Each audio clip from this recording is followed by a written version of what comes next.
because I have Hmm. a mountain of old import magazines.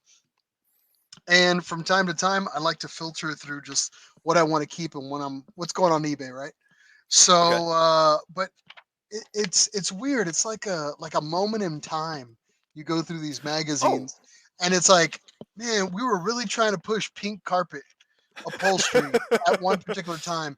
The underglow, you could buy the kits. You know what I mean? Like, damn, I remember when that was Who- hot. Like, whoever the salesman was of that year or that era, they really they worked and really hard. the body kits. Like, we had no taste at that point. It was just about pump it out. I don't care if the front of that car looks like a flounder. Get it out. Yeah. Get that Well, fiberglass body kit out. And it was well, so bad. the funny part is what I thought you were going to say was something about the advertisements in between the articles, or like I'm talking like the non-automotive advertisements. Like oftentimes you would Viagra? see Is that where you're going sponsors with for that? like arcade games and Yeah, other yeah, things, and yeah. a lot of them. I mean, Right. they are sort of a time. They were only good at that time. They didn't really age well, so you get a lot of people like um, what's the one where like there'll be like some arcade game and there'll be somebody a girl in a two piece and you're like this is the best thing since whatever and then you're like nah you can't sell it like that these days like These ones it's yeah were the worst. Like, they would just give you this whole listing of, like, and you could just see how all the horrible body kits that were out there. And then the wheels, the rims that they used to push in these things. wheels They were like yeah rim like weighing 42 pounds, and you're just like, and this was like 18s back then. yeah Now 42 pounds and you got 22s, but dude, that's insane. uh, Anyway, all right, that's all me. right I'm gonna get off my high horse about. you're gonna Um, digress I'm going to digress. I'm gonna upgress. I'm gonna upgress leave that all behind and move into what we're talking about today. But okay welcome to another episode of the Nissan Nerd Podcast. With me, as always, I'm your host, one of your hosts, Miles Hall. With me, as always, is Mike DeLashmutt, and we're on episode 57, 59 59. time So flies episode dude 59. Jesus Christ, episode 59. Who Woo. would have thought we'd make it all the way to Who would have 59? known that I could have tolerated you for this long? You know, I'd as like to your thank myself, actually. as your hetero life coach, I would just like to say that you've made vast improvements, Hey, thanks. and have come a You, long way you've from the worthless piece of. I'm just kidding. you've been able Uh, to push me along the way. I have seen progress. you've seen, Yes, you've you seen are the instigator. improvements. The instigations that you make are actually growth, character building. Yes. I'll take it. All right. Okay. Okay. Okay. So moving along, episode 59. Mike, go ahead and tell them what they won in this episode. All right, guys. Again, thank you for being here on this episode. Seven-time F1 champion Lewis Hamilton rents a Skyline in Japan, nearly destroys it, and the owners aren't happy. We're going to talk about that. Also, the head of NISMO speaks out about potentially releasing a new hybrid-powered sports car. Miles, I think you've got that one. And then later, guys, we're going to chat with Bob Sobey and Brian Vella of BSE Performance. They've recently earned the title of first Nissan to win the Optima Battery Ultimate Streetcar Challenge. They're here with us. Props, thanks to them, and we're going to go ahead and have a really awesome interview. Guys, stick with us. This is the Nissan Nerd Podcast, guys.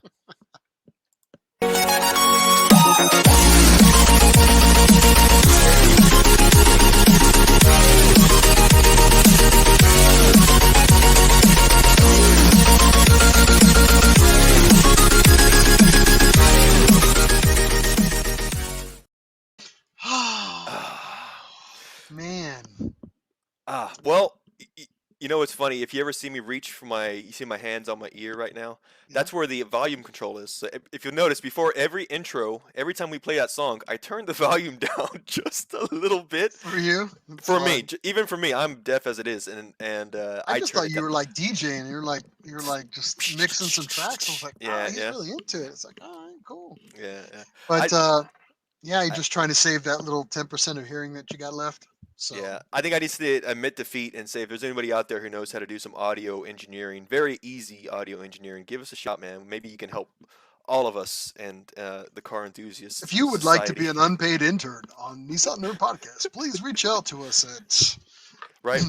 What would be a funny like email or tagline for them to contact us? Like uh I don't know, like potential suckers at nissannerd.com, or you know what I mean? Like not like that, but like it's funny. Like it's meant to be like, clever, but no, you'd be doing all of us a great favor, honestly. Are you into indentured servitude? Because we're do you bringing like it being back. do you like being yelled at Do you constantly like being yelled at, getting and no respect berated? whatsoever, No. and being the official third wheel? Yes. You too could be our unpaid intern. Yeah, but we've got a lot to cover here in this episode. As you just heard, we're talking a little bit about news today. We're shortening down some of the episode today as we're going to be doing a pretty lengthy episode with some great folks that we have from BSE Performance that'll be jumping on with us here shortly. But let's go ahead and get through some of the news so we can go ahead and make Yeah. our way towards the door for the interview stuff. So Miles, the last time we spoke, it was before Thanksgiving, so that's what we've gotten through. We've gotten through Thanksgiving. We We have. had Yeah. a pretty long weekend because of it. I know I spent a lot of good time in the garage. How about you? Yeah, actually, man, yeah, I have this old Datsun 620 that I'm trying to like flip right now, or do this project, and I ended up Restore, just man. Yeah. restore. So I took this entire frame and I custom welded all these link suspensions. So I basically made a 5 watts link for the rear with the help of a fabricator who assisted me. So the two of us got together and we put all that together, but basically coilovers all around, 300ZX brakes on this Datsun 620. But we had to take the frame and basically powder coat, strip the whole thing down. And Hmm. then I ended up utilizing a product called POR 15, Okay. Paint Over Rust 15.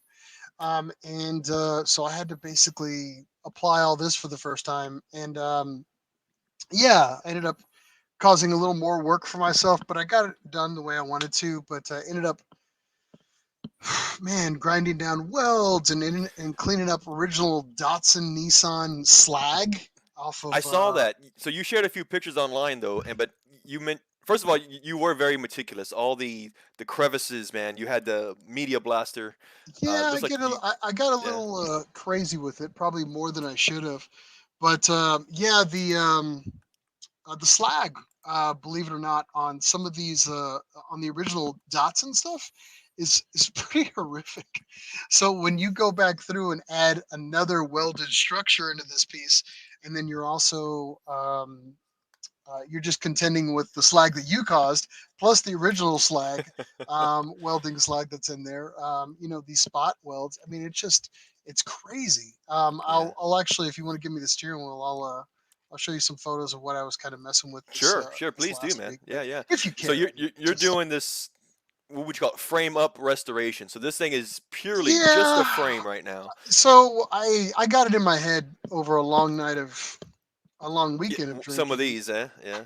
that I wanted to kind of do like a pit truck, basically a car that would just carry fuel and tires around, like at a racetrack event Okay. or a shop truck, if you will. Okay. So I was like, well, what do I like? So it was either between BRE or it was between a Calsonic team. So I ended up like choosing a Calsonic team theme, if you will, of the original R32 Calsonic. Mm-hmm. This is, for anybody that's kind of watched this and but this is what um, Here we we go. created now. Desalny Drawn actually drew up the image for me. Him and I got together and he's like, all right, what do you want to do? And this is pretty much what we created. And that's what I'm trying to basically replicate at this time. If you could see any of that, I can. let me Yeah. see If you it. want to got any pictures, feel free. Yeah. But yeah, I basically took this whole thing, blasted it down, acid etched it. That's all prepped with, and we're starting to lay down the POR 15. It goes on really thick. It goes on like varnish. Anyway, so I spent about the last 5 days on and off, smelling all kinds of harmful VOCs. So that's kind of what I've been kind of messing with as of late. But yeah, I got most of it actually laid down today. It's not too bad. I'm pretty happy with it. And now from here, I got to start laying down some suspension on it. So we'll start going with the next steps. But yeah, I've been on this project now for I don't know, probably about a year and a half. Yeah. And but we're taking everything CAD plating. I mean, just to give you an idea of how crazy I go with stuff. I But know yeah, you're that. making a. Or, go ahead. Oh, go ahead. I know you're making a page to kind of track and log all the progress you've had. You want to plug it, man? You want anybody to come in and for Sure, anybody I'll who's plug it. interested? Yeah, Yeah. Calsonic Pit Truck build page if you're interested. Yeah. If you're really if you want to watch that all unfold and all the mistakes that I make and how I fix those mistakes and all my suggestions on if you're going to do your own kind of process for this. But yeah, I've been pretty happy with everything. It, Mhm. I did all the mock up and stuff, so yeah, it's.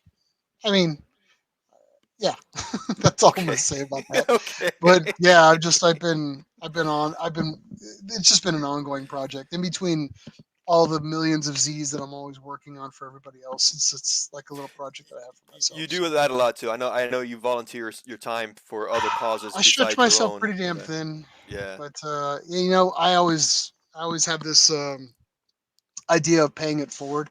Yeah. I teach the whole kind of teach a man to fish type of scenario. Like I teach somebody how to do something, and hopefully they teach it to five other people, so I don't have to Yeah. teach those other five people. So just kidding.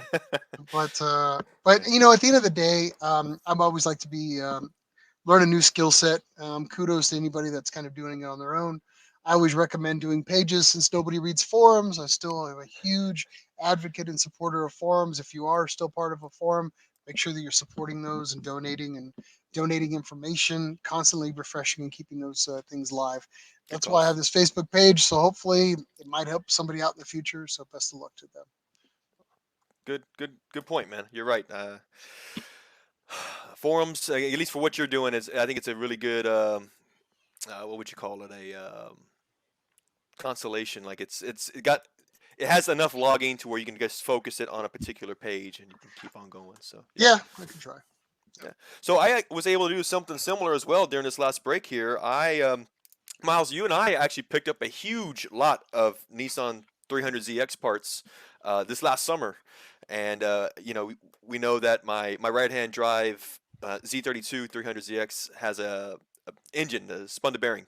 Yep. So one of the things that was in that lot that we were able to pick up was a just original engine, questionable miles. There's but it was time for me to actually break it down, kind of figure out where we're at. What is its health like really? So that's what I was able to do last week during Thanksgiving break. And just a quick few pictures though. I broke into the engine, Oh, you got lucky, man. That's not and even you never. cruddy. Yes, that's what I mean. Because you never know what you're going to get, and one way is to look at the health of the oil, the color of the metal that it The is, staining, and the heat stain, all that. yeah, I got this nice kind of healthy golden color. Literally And all of these I got a pictures here. healthy oil residue. Yeah, burnt oil Yeah, residue. But no, I honestly, yeah, that's favorable. If I took an engine apart, I would probably be looking at that and yep. telling myself, okay, not too bad. This might be able to be a save, an easy fix, an easy turnaround, a flip, if you will.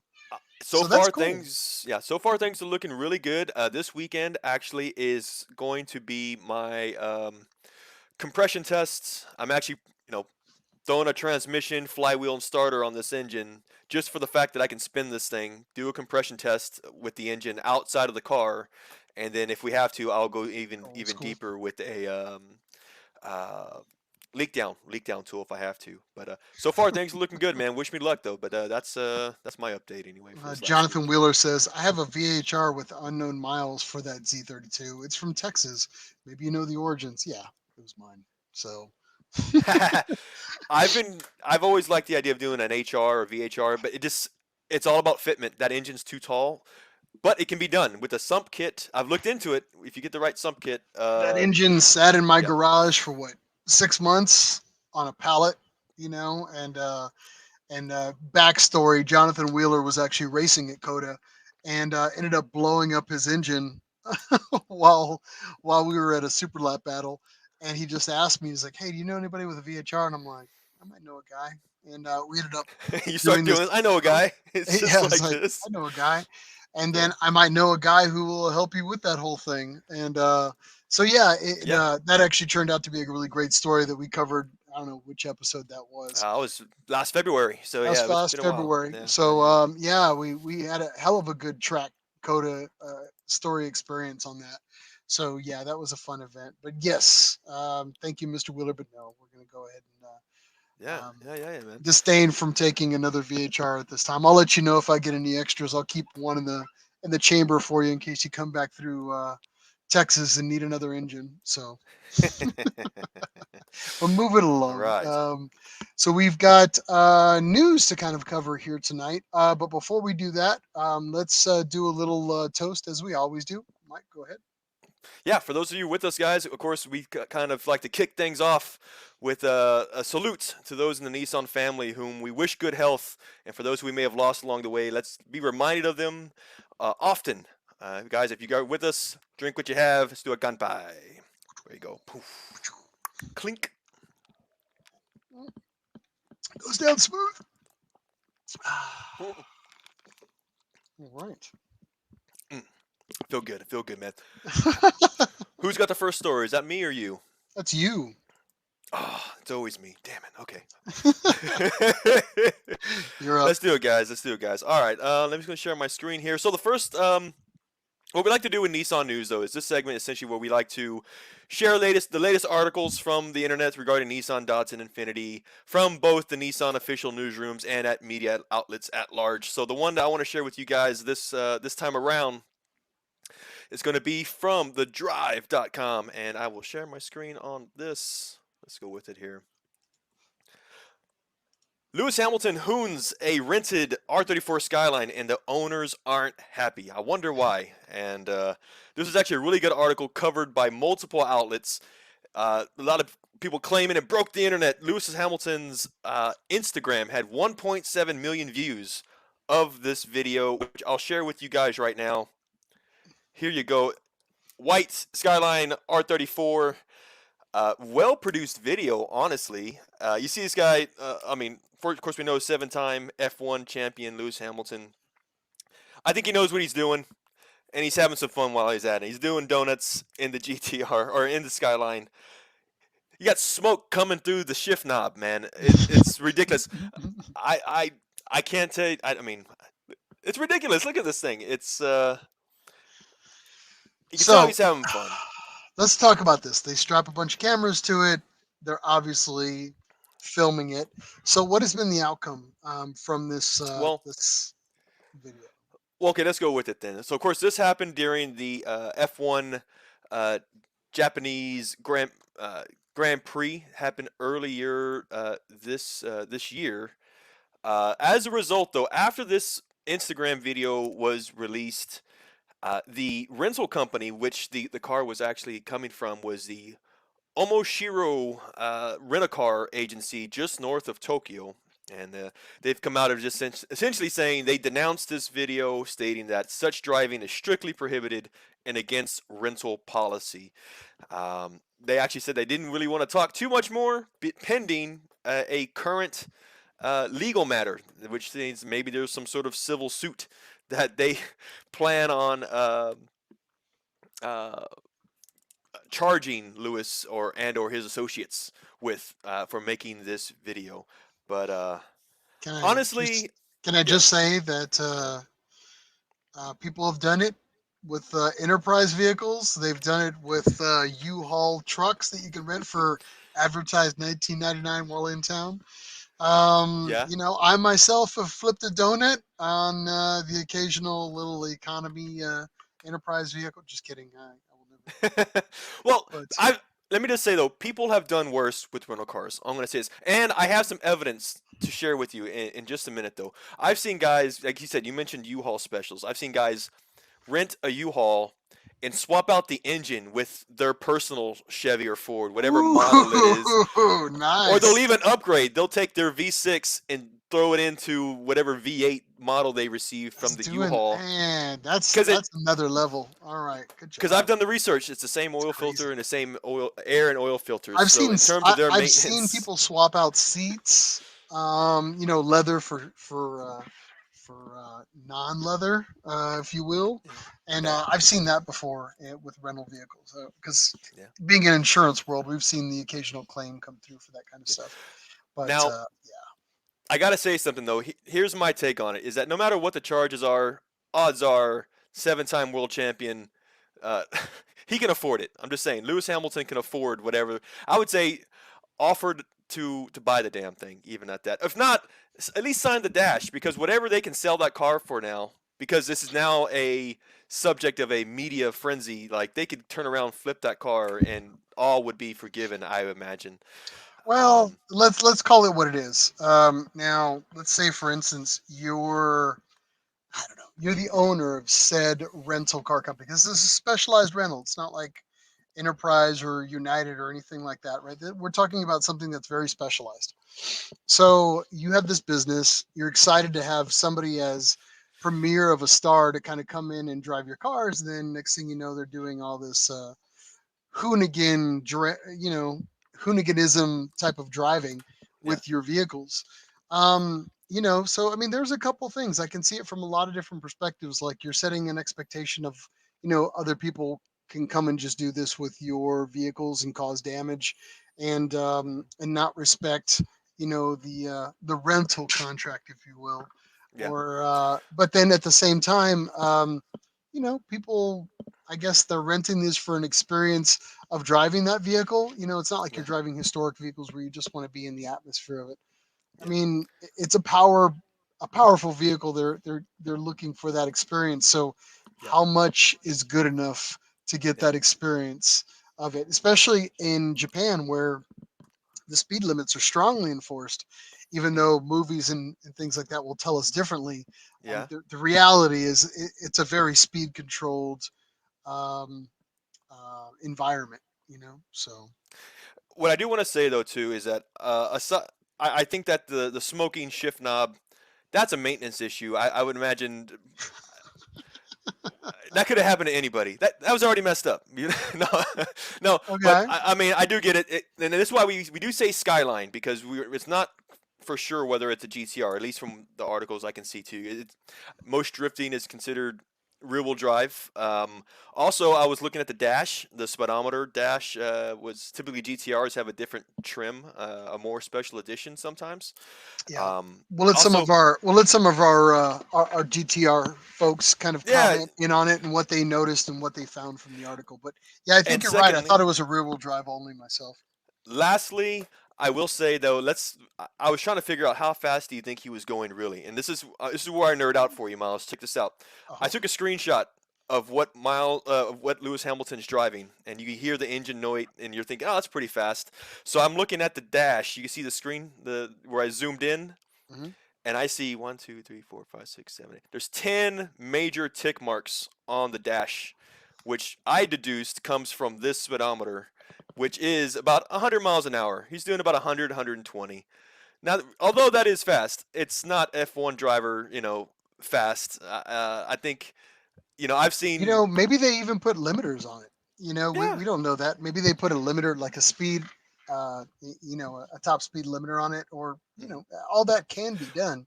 Well, tell you what, they're But probably doing it now. They're probably doing it now for sure. I got a GTR and it's gonna limit to 45 miles an hour. It's like wow. Yeah, yeah. But But anyway, the internet went crazy for this thing.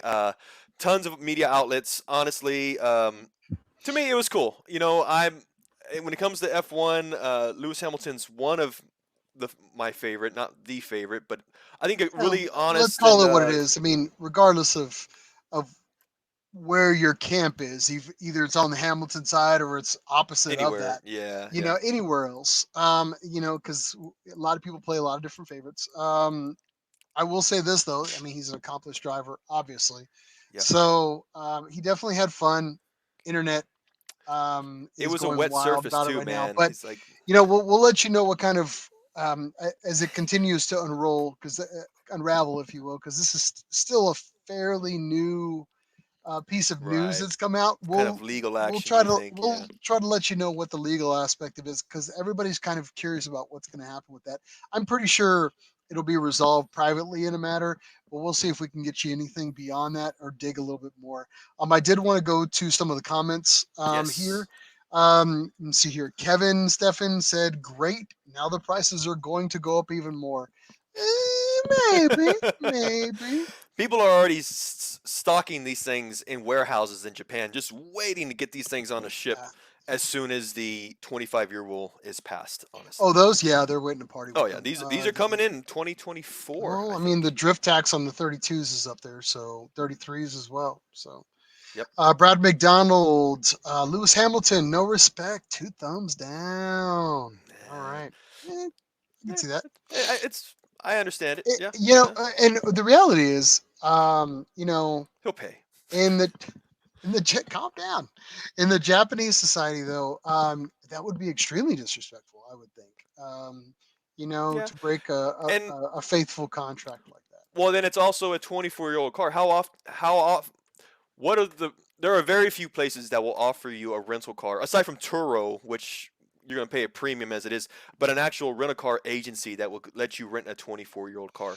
That's not Nobody does that. few and far That's why I between. keep saying it's a specialized rental situation that you have going on. Specialized, So yep. yeah. Bert, whenever the rental car company asks if I want the insurance, I'm like, hell yeah, just Because I am going to ruin this car. because That's what I'm he's going thinking. to He left that second ruin part off. it. Yeah. Because yeah. Because because it, I think it was a famous comedian Jeff Foxworthy said that he goes, you know, people just show no respect to rentals normally. And he goes, you can take my grandmother, and put them in a rental car, and they'll be doing donuts in the parking lot. And it's just, It's gonna be like I kind of agree with him. When you don't own it, you're willing to push the envelope a little bit. we've referenced this multiple times in the past. The movie Days of Thunder. Remember when Cole Trickle Oh, and the they do the bump? very They get the famous two rental rental cars. destruction. Yeah, They probably destroy probably both. one of the best rental destruction pieces of cinema that's out there. Yeah, so yeah, very good reference. All right. Yeah, Let's see here. Kevin again, and it's not like he can't buy that car multiple times. If we know, Kevin, that's it. we I think know. he's gonna make a good deal either I way. If think not, he he'll will. just drop a dime on it and be fine. He'll be fine. See here.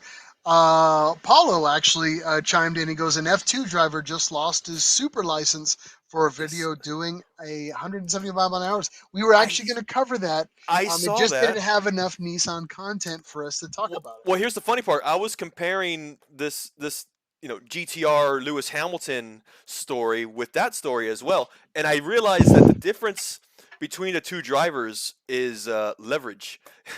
The F2 Leverage. driver is not a seven-time champion, so yeah, Oh yeah. he's going to get docked some points. He's going to get that a hard penalty. Meanwhile, Lewis Hamilton, they're like, you know what? He's won 7 championships. We're going to let him. You know, We'll let him slide. We'll let him yeah, slide. But he knew what he he's was worth, doing. Yeah. through advertising and advertising deal, he's worth X millions of dollars. Yeah, we're going to let him slide on that. So Yeah, I kind of feel like he did Nissan a favor, man. Honestly, the name and this Skyline's an iconic car, and they get an iconic driver with an iconic car, and in Japan, that's I want somebody to make a spoof of it. I hope somebody makes like a YouTube spoof of it. That would make okay. me laugh pretty hard. So if somebody's out there listening, get on it. Make a YouTube spoof. Doesn't matter. You don't need a GTR. Maybe you do it like in another fashion. That would be pretty hilarious. But yeah, let's move right along. Let's go for it, What's the Miles. next thing that we got to cover here? You have the next article. I'll give Ah, you the yes. wheel on it if you want. All right. You can bring up the article if you will. So, in news as of lately, Nissan NISMO CEO confirms there will be a standalone hybrid sports car. Now, the big news with this that people are kind of alluding to as this vehicle, this confirmed standalone hybrid vehicle, will replace the new GTR, which, as we all know, is off the books for ordering at this point. So the 2022 GTR books are closed at this point. You cannot get a new GTR. So what it basically left the R35's future up for grabs, as far as what was happening with that vehicle. So there was a lot of speculation that, and me and Mike, we've talked about this probably, I don't know, what was this, March, April, May, somewhere around that time period. We got the news, we talked about it on the episode. And so we kind of knew something was happening, but we didn't know if anything was actually just, it was one of those publicity type of things. But the reality is, the GTR just was not cutting the emissions regulations, meeting all the emission regulations, Yeah. and it The, the, basically was also not selling as well the as it, most it hoped. common reason for these cars being no longer sold in certain countries was because they could not meet local emission regulations. Yeah. Yeah, yeah, yeah. So I'm going to take a few quotes here from it. It goes, the news about the sports car was shared by Takao Katajiri, Nissan Nismo CEO, speaking to Autocar at the time. He also spoke to a couple other publications. The CEO revealed they are going to introduce a very exciting model under the Nismo brand, adding that the UK market is very special for the brand Nissan. Katajiri said there is a very important vision in Europe for Nissan. It's around the heart of this new unknown model. The yet untamed model will be Nissan's only sports car in Europe, as the GTR was uh, than discontinued earlier than in other regions, while the new Nissan Z is not available in the old continent due to the strict emission regulations. That Thankfully, though, Nissan will also bring it to the US as confirmed by Nismo CEO. that's what threw me by surprise. The new Z, which is, I mean, a newer platform than the VQ, which I would think by technology and advancements would have even greater emissions, lower amount of emissions, still can't be sold in Europe because of emissions. That took me by surprise. Well, we knew. I think what it is that we've got so much of the EV world that's or so much of the world that's applying these regulations now for hybrid vehicles, or because that's all people can really get, or full EV. But there's something that I want people to realize when you're hearing this news, and of course reading these articles, is that even though this is what Nissan's pushing, the date that they're stating on these is not 2023. So the Right. expectation is this vehicle that is being rumored, Yeah. I don't see us even seeing this in It's not overnight. 2023. It's No, going to be closer to that 2030 program, that and ambition I read about 2030. three different articles talking about the same matter, and it said, this is kind of an odd situation because Nissan is pushing this unknown hybrid vehicle underneath the Nismo brand, but at the same time, with no reasonable time period of release, this could be 2, 3, 4 years. And the reality is, this may not even be a full EV vehicle. This could be, the reality is, it's probably going to be a hybrid vehicle because, quite honestly, the technology is not there. And I'm Yeah. hearing new model, but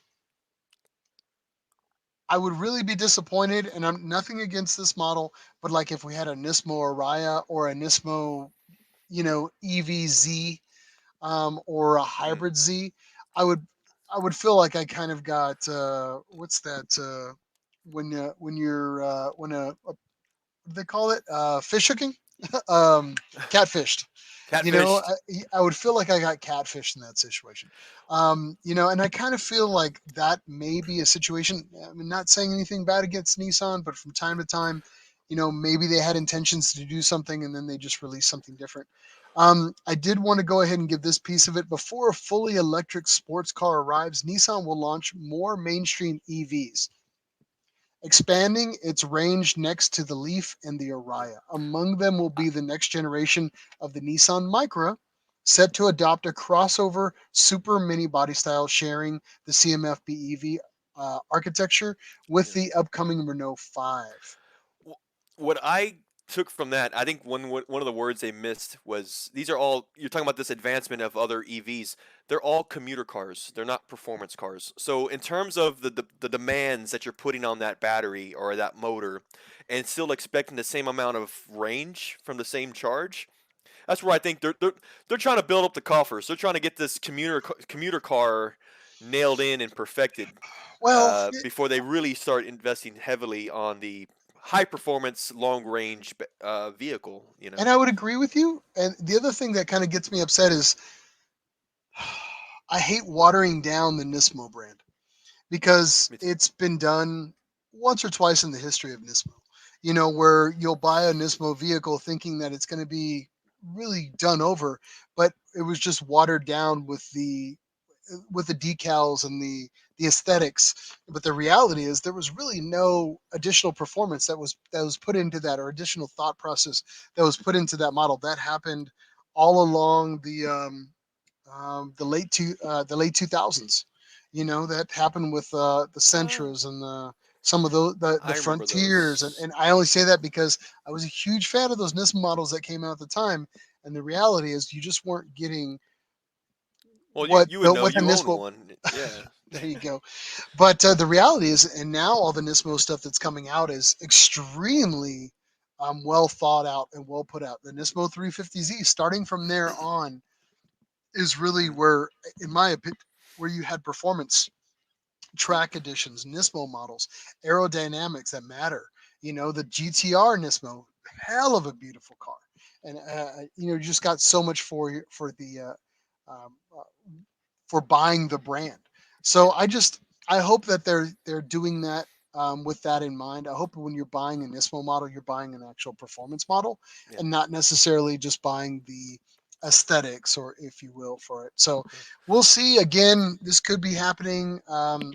Doubtfully in 2023, this could be happening in Yeah. 2027. We may I, change our stance on this. Who knows? But for right now, this is very vague. yeah. Not a lot of news, not a lot of detail, and we Yeah. tried to make the best of Yeah. telling you about Well, this without giving you too much. what I wanted to speculate. Well, I shouldn't even say. Well, I guess I. Speculate's probably the safe word that I can use, though. But Yeah. in previous episodes, we've talked about the advancement and the investments Nissan are making into their battery division. Hmm. And one of the things was the development of a solid state battery. It's a faster charge and decharge, or faster to charge, lighter, more affordable type of battery with longer range. And and for example, that battery, which we know based on past articles, is it won't even enter production, even in the smallest numbers, until 2028. So I Correct. think, yeah, like you said, you are right. This is not gonna be overnight. It's gonna take some time for this to really develop, especially with the battery development you're saying. And in the meantime, yeah, I think we'll see more of a hybrid power. Um, Gasoline engine with the EV assist. Not only is it because of emission standards, perhaps, or honestly, EV hybrids can actually be used as an assist on top of the motor, give you more power anyway.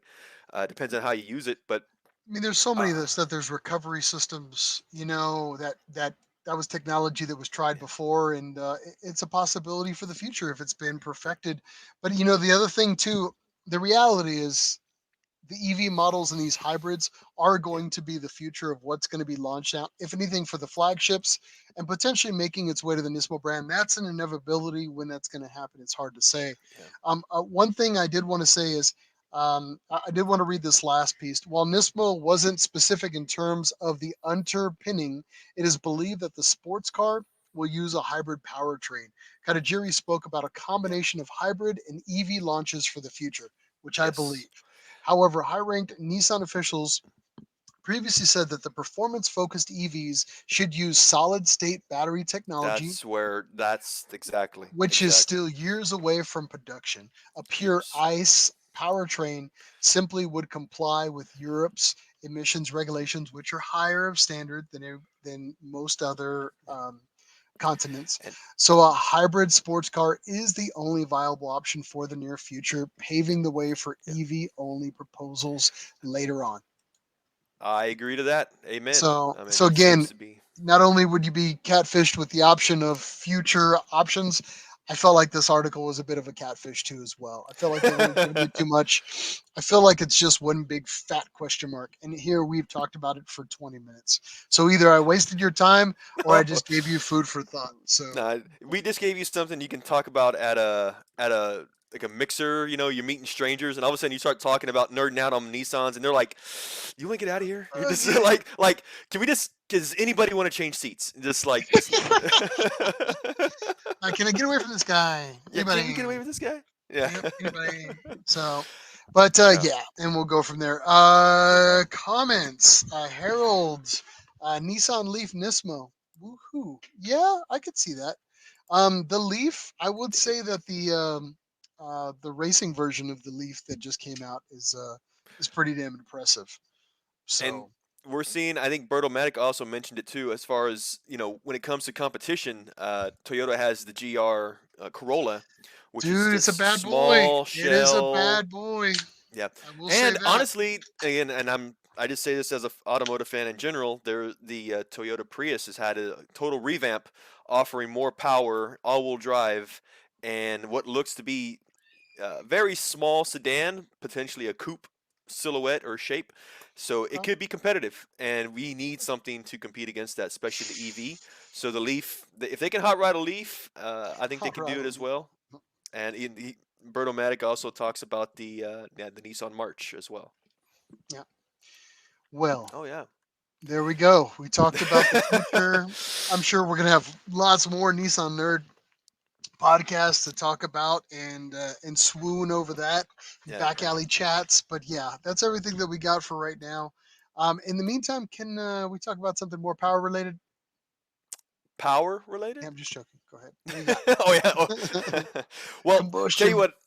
Yeah, I do want to have one more article that we want to do as part of the Nissan news segment that we have, and really All right. it's a public service announcement, and we'll go ahead and talk about it for just a second here. The 125,000 Nissan Rogues have been recalled, citing a potential fire due to a water leak. And this is affecting Nissan Rogue models in the US and in Canada. This leak that they're talking about could potentially happen underneath the dash of the Rogue, causing corrosion to a dash side harness connector. And that dash side harness connector uh, delivers power for the to the driver window, driver passenger power seats.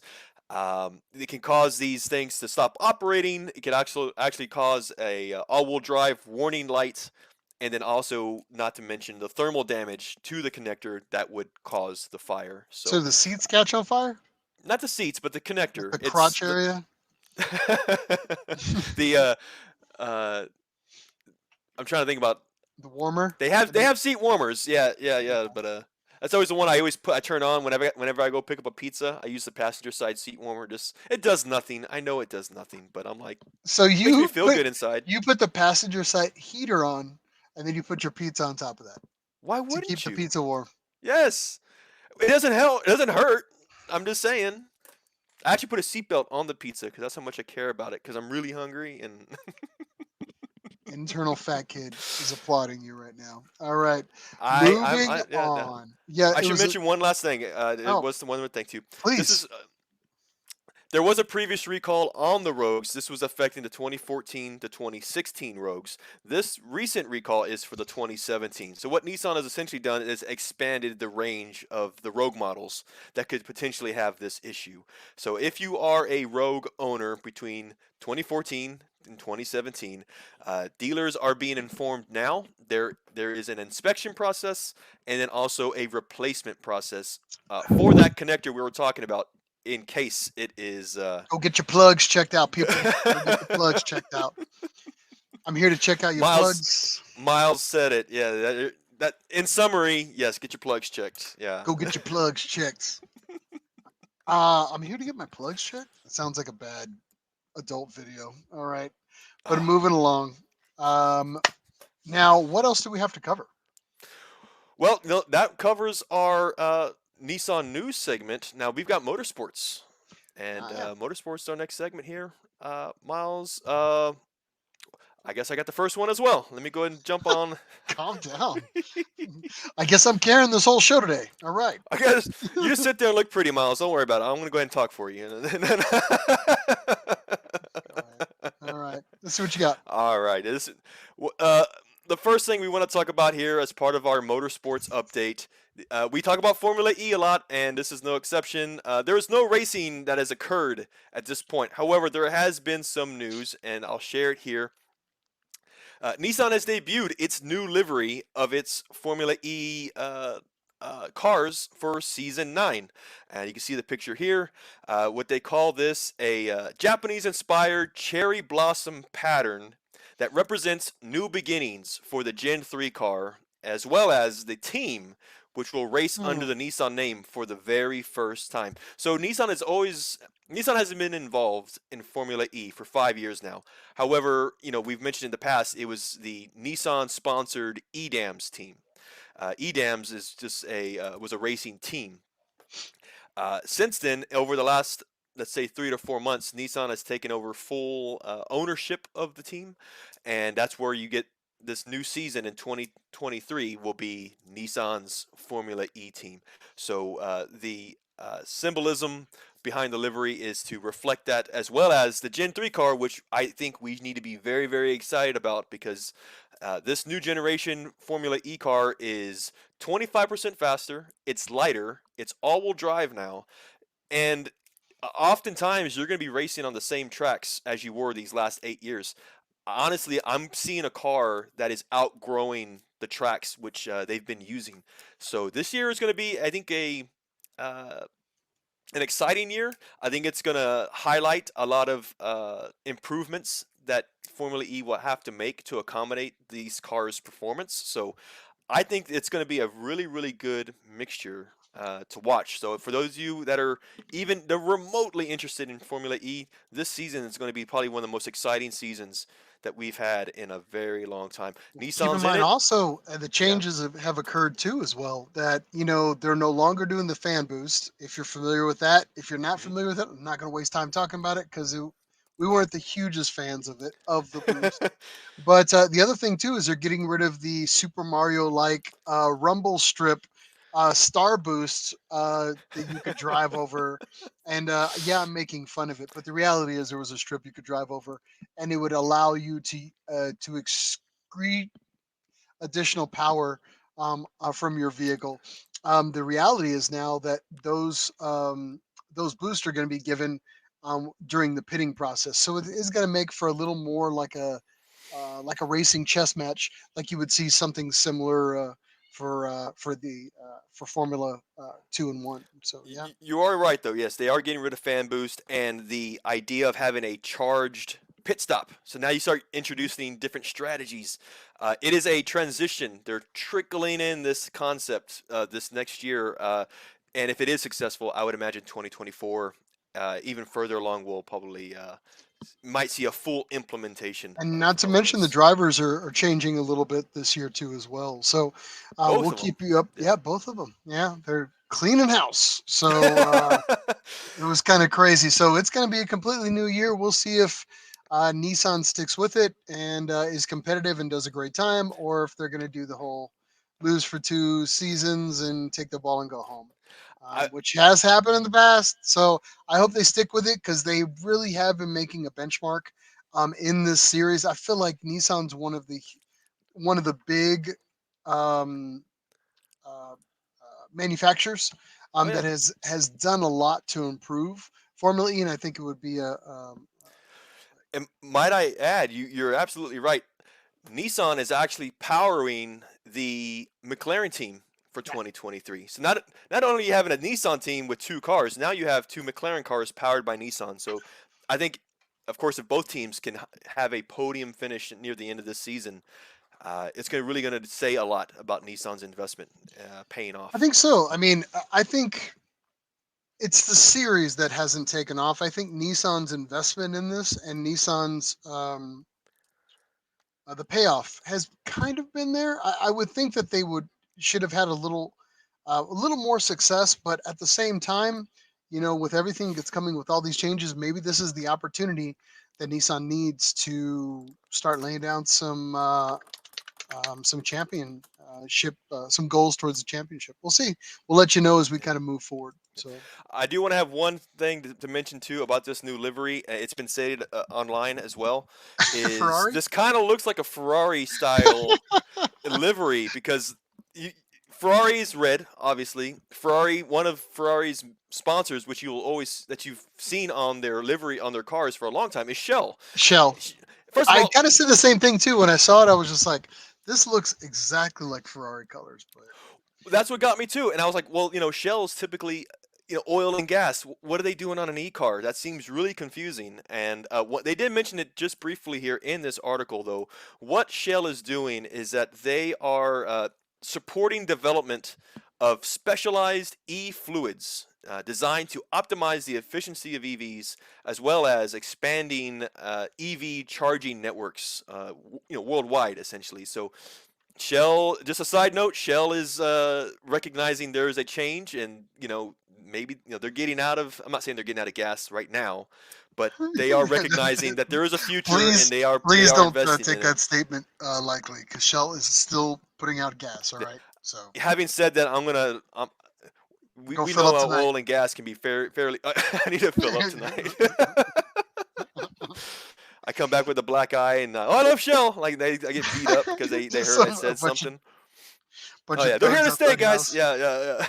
house. Yeah. Yeah, but yeah, the livery kind of it threw me off a little bit when I first saw it for the colors too as well. I was like, man, I almost wanted to see Marlboro across the side, but I thought the uh, same thing. This V shape up in front reminds me of a pack of Marlboros, dude. no. Well, I I mean, was it has that the Marlboro racing signature old looking Teminite, school. Yeah, old yeah. You're school. Yeah. Oh, well, who was that? I don't know.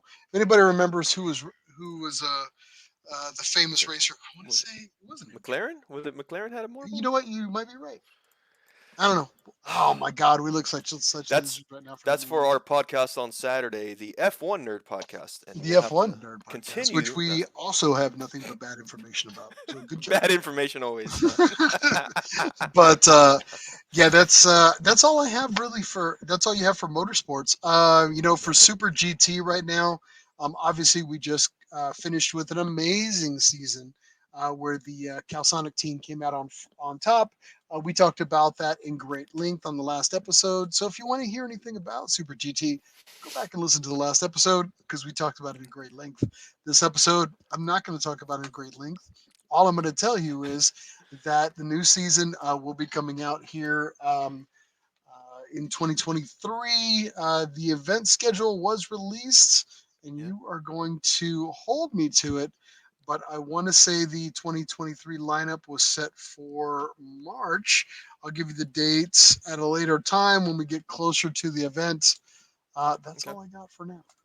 Cool, no problem. Right. The last section or thing we want to talk about regarding our motorsports update is the Nissan Challenge.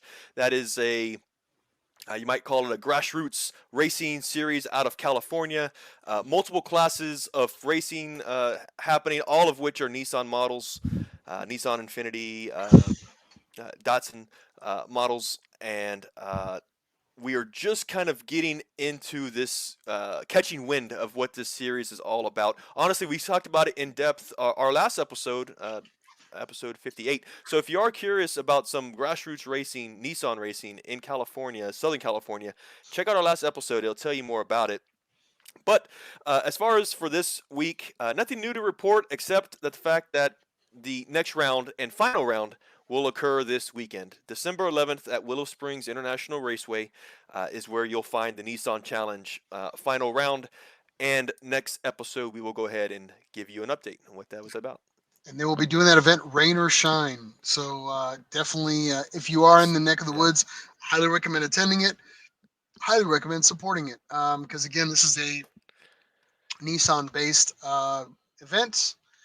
So I've really enjoyed everything that's kind of come through the last season, and and honestly, I appreciate the fact that they're putting together such a well done event. So yeah, we'll continue to monitor that and move forward as we get more news and how the final season is going to shake out. So Gotcha.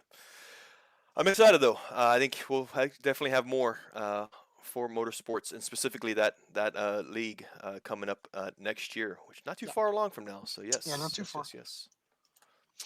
All right, Miles. Honestly, guys, that covers up our motorsports update and our Nissan news. Typically, what we do at this part of the episode or this part of the show is we've got a very nice special segment for you guys. Miles, you want to do the honors? Sure. So this is actually an interview that we've kind of put together as an article came out here last time from I think it was Bang Shift put Yep. together an episode or excuse me, an article where it talked about the Optima Ultimate Street Challenge car invitational, and that the fact that a Nissan GTR had won the title for the first time in the series' history. So we actually caught wind of it. We read the article and we were super excited about it. And we just hated the fact that this GTR just wasn't really getting the love that we would normally see from an Optima Challenge. So we said, you know what? We wanted to kind of meet these guys and talk about that. Our good friend Haley actually put that introduction together, and we were actually able to kind of talk to them offline. And we were lucky enough to secure an interview here today. Bob Scobie and Brian Vella So from BBE Performance were nice enough to kind of come on the show and talk about their experience up until all through the Optima Challenge, which was the pre-existing years, and then of course this year that they became the champions of that event. So Bob Scobie and Brian Villa are from Arizona, and we would like to have them kind of come on. They are in our green room. Let's go ahead and bring them yes, on. First up, let's go ahead and bring on Bob. Bob Scobie. Bob. Let's go ahead and do this. Of course, like you're right. Bob, we're gonna bring you on here. There you are, man. Hey Oh, there. hey. Now I gotta apologize. I was trying to correct Miles as we were doing this. It's Sobey, Bob Uh, Sobey. Sobey. Sobey. Scobie. There's no C. That was my mistake. My mistake, especially in the Yeah. beginning of the show. The And B is silent. I'm Gotcha. sorry. All right. The C is silent. No. Haley's definitely on your side too, making it Yeah, very, very Haley obvious for us. spelled it out Thank for you. you right there. Yes, yes, yes, yes. Sobey. My apologies. My apologies, man. Apologies. I should have known this. And here we are, already It's off all to a right. good It's start. all All right. right. Now, you're in Arizona right now. Is that right? Yes, sir. Beautiful Arizona. Yeah. How long you been? Are you born and raised or? Yes. Oh man, Yes, I've sir. Now you were we've the owner and driver and car technician of the 2013 GTR that won this year. Yes, I am. I do have a partner that works with me at my shop that's heavily involved in the car as well. We're going to be bringing on here Mr. Brian Vella here in just a second. And yeah. I wanted to talk a little bit about your history, if we could. Now, Bob, how did you get into racing initially? Now, was this always in cars, or did you start off with like a different platform, maybe motorcycles or anything like that? No, when I was young, I raced motorcycles for a little bit, and I was okay in the motorcycles, but man, every now and then I would have a crash and I'd break a bunch of bones, and it'd take a while to heal up, and so I did that for a little while, and then switched over to cars and realized, man, you can if you crash in a car, you'd have to do something really bad to break bones and get tore up like on a motorcycle. So we started Yeah. focusing on that. And actually, my first race car was a Mazda RX-7. Oh wow. I actually had two of them. I had a really badass street car Mazda RX-7, and then I had a showroom stock A car RX-7 for club racing. What generation was that? F C or F SCCA. Oh, SCCA? nice. Oh, you're What? racing in the SCCA back SCCA. in 1983, Okay. maybe? Quite a while ago. Okay. Old school SCCA. One of I the earlier actually generations. won. Job. I started out with my street car RX-7. I was doing autocrossing, and we Okay. won the Southern Pacific Division in autocrossing back in like 1981 maybe, or 82. And then I bought a 1980 RX-7, and it was a showroom stock A car, SCCA, and started running that in club racing. And I was just super fast in that car. I mean, I would lap the field. And and we my employer at the time, I was working for Harley Davidson Kawasaki Motorcycles. I was a service manager, and the guy that owned the business, he came out to a couple of the club races to watch, and he just saw us dominate, and he was like, "Hey, if I buy a GT1 Corvette, will you drive it for me?" And I'm like, "Heck yeah, I'll drive it." And to be honest with you, we actually thought at the time that GT1 SCCA actually paid money. We didn't do our research very well, obviously. But so we had this 1967 Corvette GT1 car. And we ran that, and I was doing really well with it.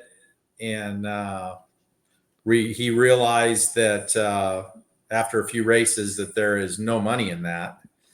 And then, but he was hooked, the car owner, and he was, "Hey, if I buy a Trans Am car, an SCCA Pro Racing Trans Am car, Okay. You want to drive it?" And I'm like, Again. "Yeah, we're gonna go through racing. That's what pays money." And we show up at Riverside, which is gone now, but Riverside Raceway in 1986, and I'm thinking, because I'm used to winning. I'm just, we're in all these club races, we're just destroying everybody. And so we go to our first pro race at Riverside, and I mean, holy smokes, what an eye opener. We get there, and I mean, gosh, I think we qualified like 21st or 23rd out of 42 cars. And I was like, "Oh my gosh, I'm not as fast as I thought I was." Yeah. But we started racing then, and then we stayed on. We ran the whole season, and each year we got progressively better. Okay. And I don't want to. I'm sure you guys have questions. I don't want to. Oh no. Dog. Well, I understand. I know. Well, you mentioned the Trans Am series, though, because you were pretty heavily involved with that, though. If I Yes, it recall. started in '86. We started running in '86, and we ran all the way through full seasons, all the way through '91. Okay. And then '92 we retired. And Mike, But then, give me the steering wheel real quick. I want to Sure. show your old Corvette. Oh yeah. oh, you have pictures of the old Corvette? Well, hey, I get. Hey, we You dig, guys sir. are good. Oh Sir, man. I'm super sneaky. This, All right. it's in the podcast name, man. We're nerds for this stuff, man. I'm telling you. Let's No, make sure we this is the right actually- one. Is this the one There you're it talking is. about? Yeah. That was it. That was Sally. Wow. Nickname Sally. Yeah. So could you imagine some guy buying that car and going, "Hey, you want to drive this for me? Let me think about that." Yeah, take half a second to answer. Yeah. Yeah. Wow. Oh man. Was this around the time? So we did have a little bit of talking beforehand. I know you mentioned a really a historic track that you got the chance to race on. Specifically, yes, that's the one. Okay, yes. Was this part of the Trans Am, or is this later? No, this was IMSA. So I quit.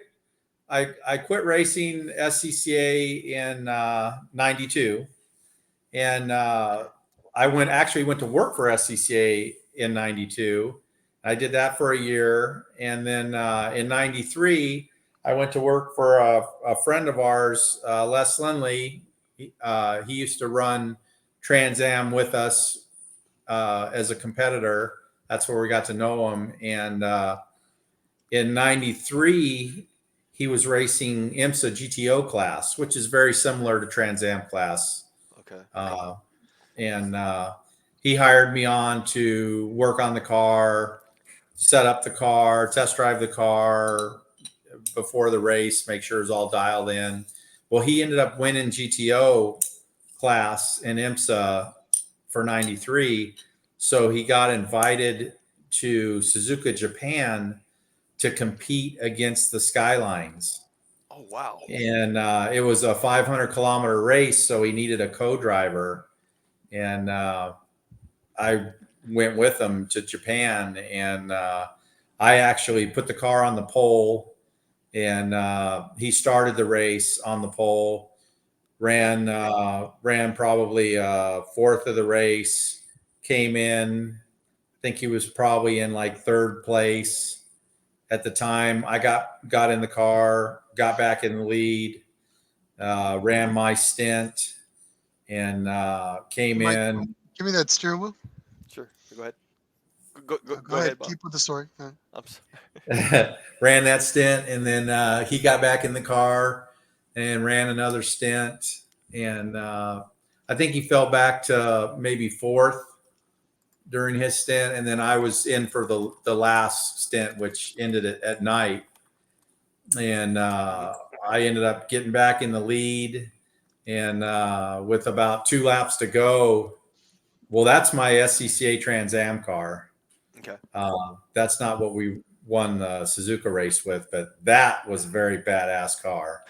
The car that I won at Suzuka was the exact same chassis as that, but it had a Ford Mustang body on it with a Chevy motor, color control. Wow. But yeah, so with about 3 laps to go, I was gonna lap the second place Skyline, and on the radio, the crew chief was yelling at me to just stay behind him. And I'm young and dumb, and I thinking I can lap this guy with a couple laps to go, and I go to lap him, and I didn't even think that the guy would try to crash me as I'm going by him. Yeah. Really? But the crew chief knew that, but I didn't. So at Oh, about 150, I go to shoot by him, and he just sideswipes me right off the track through the grass. And as I'm spinning around through the grass, hoping I'm not going to hit anything, it dawned on me, hey, that's why the crew chief said don't try to pass him. like the whole time, like that's what he meant. Oh. So I came back on the track. Like we were record still, scratch. it was, yeah, we had like 1 lap to go, and I was on fire. I was so mad. And I came up on him like gangbusters, and there was just like 3 corners to go, and I'm all over him. Crew chief's yelling at me, "Don't do it! Don't do it! Don't do it!" And I'm like, "Oh, I'm getting by this guy." And luckily, I got by him. He didn't hit me, so we ended up putting a lap on the field in our class and won the overall. And that was a really cool deal. That's an amazing story, man. Yeah, it was super big.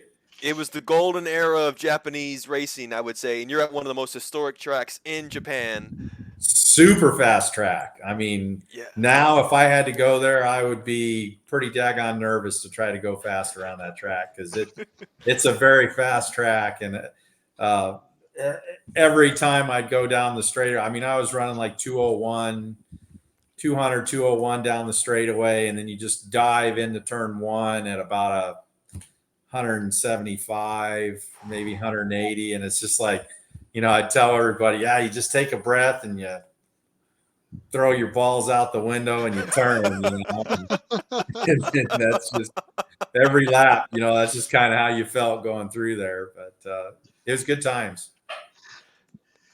Well, let's talk a little bit about one of the guys that you have in your corner, probably your right-hand man. You couldn't really do it without him. And we've talked kind of we talked previously before this episode, and we realized that one of the best people that in your corner to help get you where you need to be is your, I guess it would be your crew chief and builder, Mr. Brian Vella. Is that correct?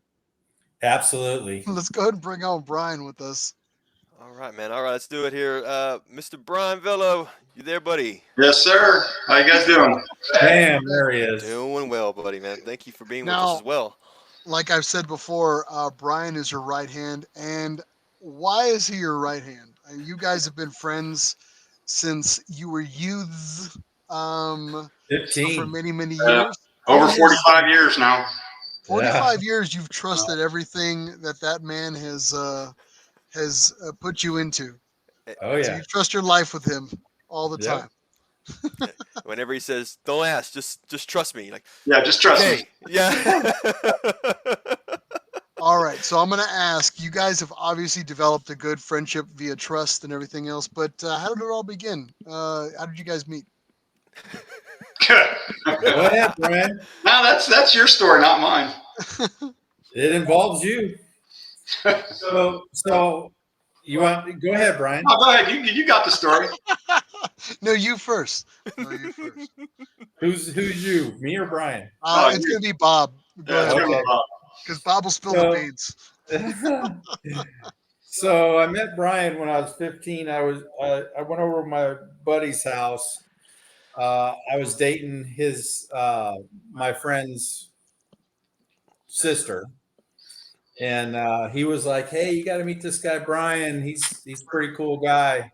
So I head over there with one of my other friends, and I'm like, "Hey, so where's Brian? Where's this guy Brian at?" And he goes, "Oh." He points down the street about 5 houses, and he goes, "See that guy siphoning gas out of that car? That's him." And I'm like, "Oh my gosh!" Now, There he is, he's out there, and he's siphoning gas. And what did I there's say? I said, motorcycle, and- I just kind of feel like he needs a backstory like that. It needs to be like a just an iconic 70s song in the background. well, Go granted, easy on this dude. was in the 70s. This Yeah. was in the Yeah, this 70s. was in the 70s. And that was it. This was a Just- long he time was ago. like that. He would just be like that, siphoning gas, Yeah. cigarette out the mouth. He goes, "What do you need, kid?" Just, Did you see I'm busy? I'm at my job right now. Just- That's such an awesome story, man. I know it Uh, was. that oh, is a man. great story. I Great wish first I- impression. yeah. Yeah. Yeah. It's a great first impression. You ain't gonna beat it. But so that's how you two met. You obviously bonded and at an early age after that, and you basically, I guess, formulated if you were a team, and you guys were teammates or worked on a team together up until Yeah, actually, 1991. Is that right?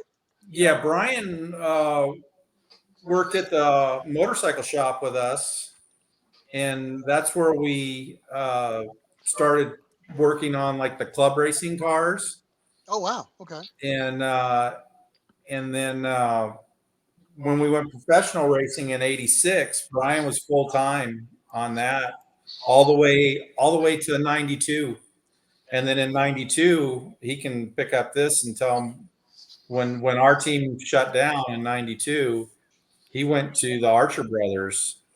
Yeah, In yeah, terms- Brian, you went big time for a little while. Yeah, I went to the Archer Brothers. That was the first year that Dodge came back to motorsports racing in '92. What was that like? It was Talk a it was little big. about it. It was big time there. We ran a 2-car team with the Archer Brothers, Tommy and Bobby Archer. And Talk a was little bit actually about it. really Like, bad. so how intimidated were you going from your previous setting into something like that? It was at that level. it was it was natural for me because Excellent. I piss excellence. working on the same kind of car. So yeah. Man, that's crazy. Yeah. So you were operating at that level. So the two of you were kind of separated. Yeah, if you separated a will, little for a few years. Yeah. for a little while. All right. Now, when did the two of you have an opportunity to kind of work on something together or operate I guess, a race car together in a season? Well, that When's the would've next been- time you guys would get together? 2013, we got hooked back. I mean, we've always been close, but I was doing my thing and he was doing his thing. I was actually from '92 to 2004. I was actually involved in NASCAR quite heavily. That is a long period of Yeah. time, man. We'll talk about that. I can't let that time period go Well, without you talking about it. I had a company here in town. I was a partner with a guy, and we designed and manufactured racing transmissions for NASCAR and Trans Am and all other kinds of series. So, transmission, was it the 4-speed? the 4-speed was for the NASCAR, yes. Okay. But then we also had the 5-speed that pretty much 95% of all the Trans Am cars ran too. So Yeah, the Hewlands. yeah, Hewland. Yeah. Good job. All right, so you've got a NASCAR transmission genius. Well, I was actually on a NASCAR truck team too. The first year the trucks ran. Oh, really? Oh, Yeah. dang, man. Yeah. That's I no joke, I feel man. like you're underplaying your skills, Brian. He's good. Actually, involved in IndyCar for a few years in the late 70s, early 80s. Man, it's And So you went through a whole NHRA history, stuff, too. and I mean, during that time period, is, if you will, that's kind of the golden age of Oh, absolutely. yeah. Motorsports then. So I'm assuming you met everybody you wanted to the meet from that time stars, period. of Oh, the yeah. time, or The czars, yeah. Yep. Well, that's very cool, man. So go ahead. Oh no! If it's okay with you, I was going to take a moment. Honestly, guys, you all are getting a lot of love from the guys that are participating online, and just wanted to share some with you. We have here Jack McGee is saying, "The man, the myth, the legend." I'm assuming there might be somebody you know as well. These guys are definitely fans for you guys. We have let's see here. Haley always coming in here. Look at the trophies. Amazing. The guy goes, Jack again goes, trophy's huge. It may look small, but it's no joke. And, Haley with Can the I give zinger a shout out says, to Jack McGee as well? Because yeah. Jack McGee is one of our major sponsors. He owns Jack's Transmissions in Colorado. Oh. He is a wizard on the GR6 GTR transmission. No way. He's a legend of his own self as well. Oh, awesome. Well, I mean, for the guys that are with us, Jack as well, man. Thank you for participating. Big shout out to Jack. What I wanted to encourage, I should have mentioned this in the beginning of the interview. For those of you that are online, what we want to do at the end is have an open forum. If anybody has any questions for Bob or for Brian, throw them in the comments, and we'll throw out a small segment at the end to where we can maybe share some of your questions. So I want to do that, but also to come back to what Haley said. She had a zinger saying about those trophies. When Jack had said they're huge, they look small in the background, but it's no joke. Haley comes back. That's what she says. So that was a good one. See, look, I got huge hands. I've got huge hands. Look how small my hands are. Awesome. All right, go guys. ahead, So Ross. Yeah. we've talked about the men, about what it kind of took to put you in this arena. So let's talk a little bit about the vehicle and what we're kind of messing with here. So you guys took a 2013 Nissan GTR and chose to basically enter, if you will, this Optima challenge. What was your original expectations of what you were gonna be doing with this GTR when you stepped into the Optima ring, as it were? We thought we would just show up and dominate. We expected it to be super easy. Looks really easy on TV, and with our background, we were like, "Oh man, this is going to be a piece of cake." And it turned out to be just the opposite. And I had to really eat crow because I had told all my friends, and we had a whole bunch of people show up for the first event, and we just looked horrible out there. We were barely a mid-pack runner out of 95 cars. We were mid-pack, and it was just so. Me and my wife got into a big argument because I'm down on myself because we're just not going very fast, and she's just twisting the knife, like holding her arms up, when I come in off the track. Can I What are you Can I doing? remind you that your wife is probably still in the house and watching this episode? And so it was just a real eye opener, and then after the whole weekend's over, she comes up and And I thought she was joking, but she was serious. And she's like, man, this is really fun. We got to go to more of these. And I'm like, I was just like, I was so mad, but she was serious. She was actually serious. And so I was like, honey, this is kind of expensive. And she's like, oh, no problem. Let's do this. Let's do this. And so then we decided, Brian and I started looking at things and figuring we got to make some big changes. And we slowly got better and better. And now we have pretty dialed in. So, Brian, what was your initial, what was your initial thoughts or take on the GTR right out of the box when you guys first got it? Oh, it's a great platform. Other than the car is actually pretty heavy compared to the other cars that we have to race against in that series. I mean, we're at probably a 600 to 800 pound deficit. So, what did you have on your plate, as the builder, if you will? I mean, both of you obviously were doing this together, but what was one of the first big hurdles that you guys had to before even kind of starting with the Optima challenge? I mean, obviously the weight. Was there anything else that was kind of getting in your way, any rules or things like that you needed? Not so much that. Just we showed up at the first race with way too much horsepower. Was the biggest thing. Oh, really? Doesn't that sound weird? Yeah. Showing up at a race with too much horsepower. Too much. But it's true. Yeah, we had to actually detune it about 300 horsepower. So you actually ended up changing the car and going, I think if from our conversations, you ended up changing out the turbos, Yes. detuning it down on power. And go ahead and talk a little bit about that. We've actually had about 4 different sets of turbos on it, but now we've got a hybrid turbo that we've developed that seems to be pretty good. It spools really quick and makes big power. Couple different sets of camshafts. Yeah, camshafts. Oh. Yeah.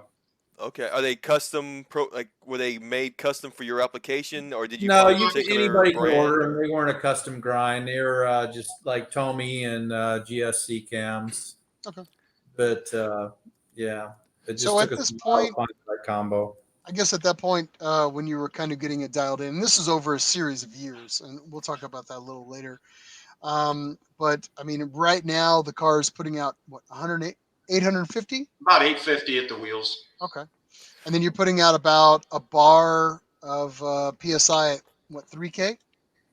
About 2,800. It makes 15 pounds of boost at about 2,800. Okay. How many? Depending on how hot it is outside, 28 to 3. That's a lot of boost. I mean, what's factory? Like it's like 10 to 15 or something. No, factory's a bar. Is it okay? Okay. Yeah. So you're almost doubling the factory PSI. Well, we don't make 30 pounds of boost till about 3,800. Okay. RPMs. So let's talk a little bit about the banner that you're racing this GTR under. Obviously, it's under the BSEperformance.com, but this company started in 2000 officially? Yeah. Okay, got it. And it's a BSEperformance.com now. Ultimately, you started this business for high performance automotive, I guess, engineering. Is that right? Yeah, mostly off-road vehicles and marine. We did a lot of poker run boats, motors, and then like sand buggies, UTVs. A lot of performance in that as far as turbo kits. Setting up other people's cars, that kind of things. Yeah. Okay. And that's what I was mentioning too. So as you're doing this and you're preparing your car and you're going through these types of competitions, you're also doing services. You offer services to others who are interested. Yes, we've been doing the GTR platform since about 2012 here, and man, I just can't not look at that photo there. Look at the way that car is planted coming off that corner. That is like badass.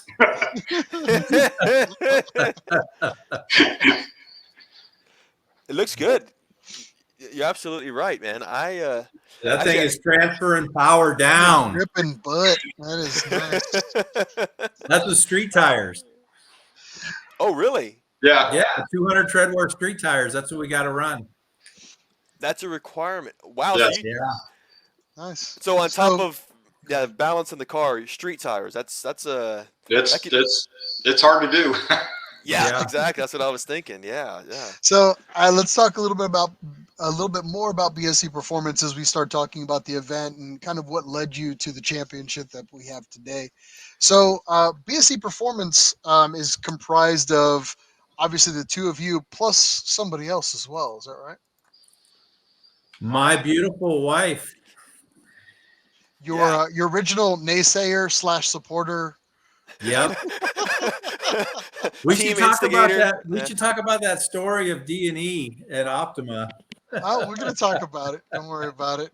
Oh, is that? Oh, you know what? We'll go ahead and go into that. That's actually a pretty good segue. So let's talk about the first year of Optima because this wasn't where you just kind of showed up and won this. Now, if anybody that watched the last episode, we actually talk about the article in depth where it took you a number of years with the Optima Challenge to progress, dial in, if you will, and basically win this championship through your own merit, not necessarily just the car. I mean, it really took skill and development and everything like that. But that first year was filled with a lot of trials, tribulations, and verbal concerns that your wife had mentioned. Let's go ahead and talk a little bit about that and where your biggest opportunities were for D&E. And before that, Mike, let's talk a little bit about summary Oh, of the event. so So for those that don't yeah. understand how Optima works,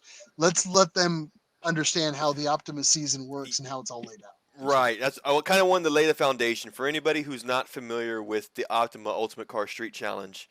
Just kind of, and guys, please correct me if I'm wrong. I tried my best to find some clips and summary to kind of do this as briefly as possible, though. But um, it's a high-profile national automotive event for street legal performance cars.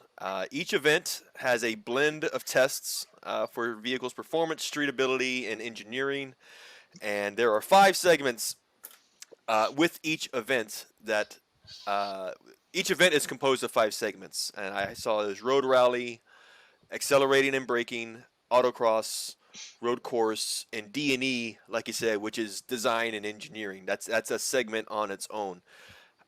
Each event has these 5 segments, and throughout maybe a season, there's about 6 events. So you would do the same 5 categories 6 times throughout the year or more, depending on what the season's like, I imagine. And cars are in different classes. I think I counted 7 different vehicle classes.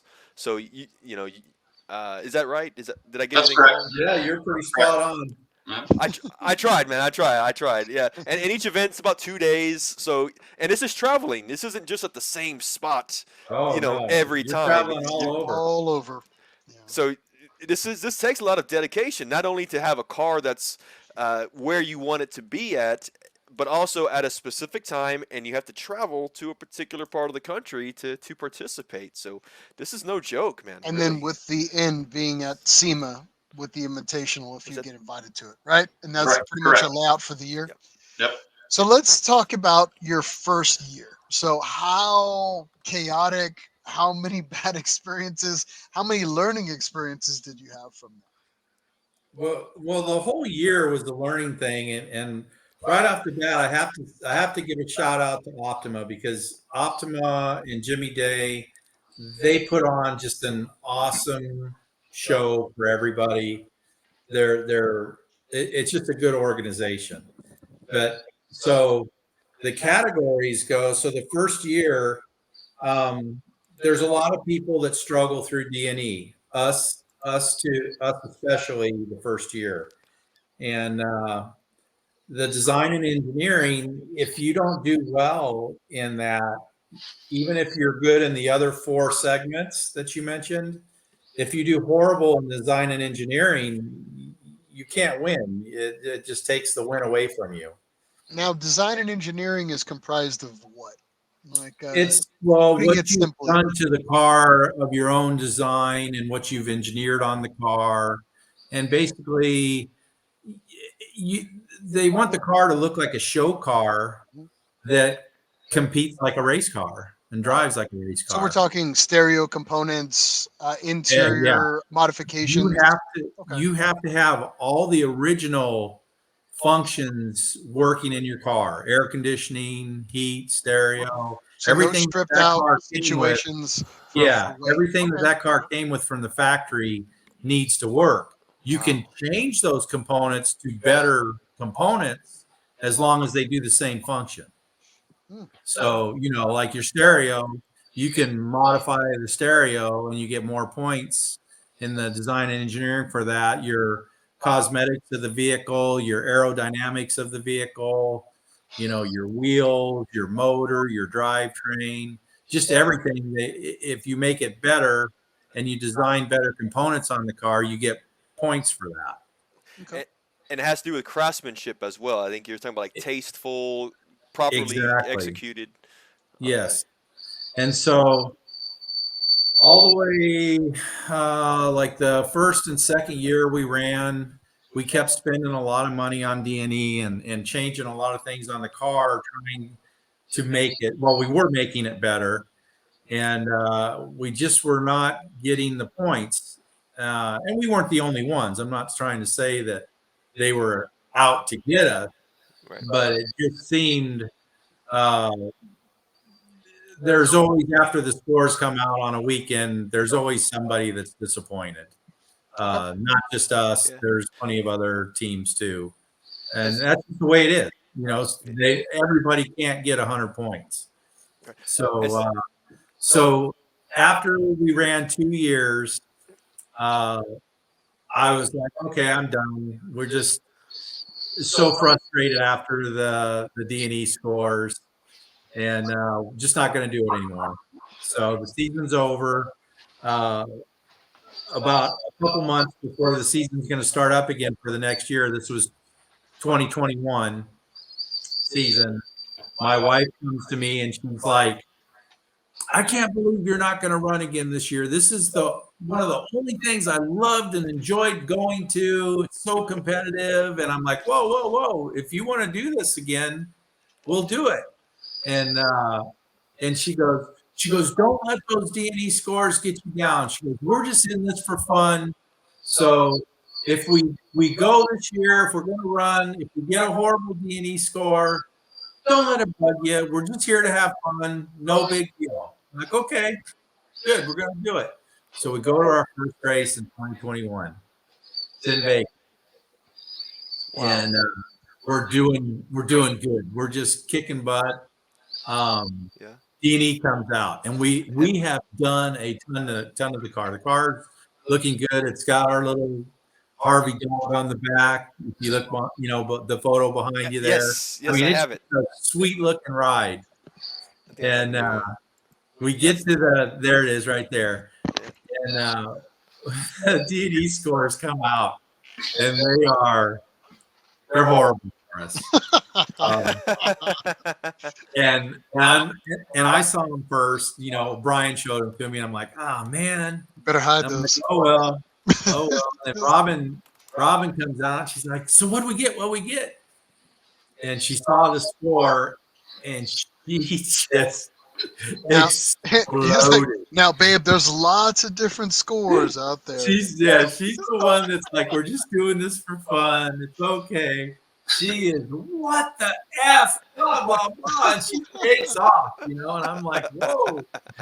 And so that's what I was leading up to. That was the whole funny part of the story. But ever since, I think Robin's the official spokesman for the. Yeah, it has gotten better, and it's just the way it goes.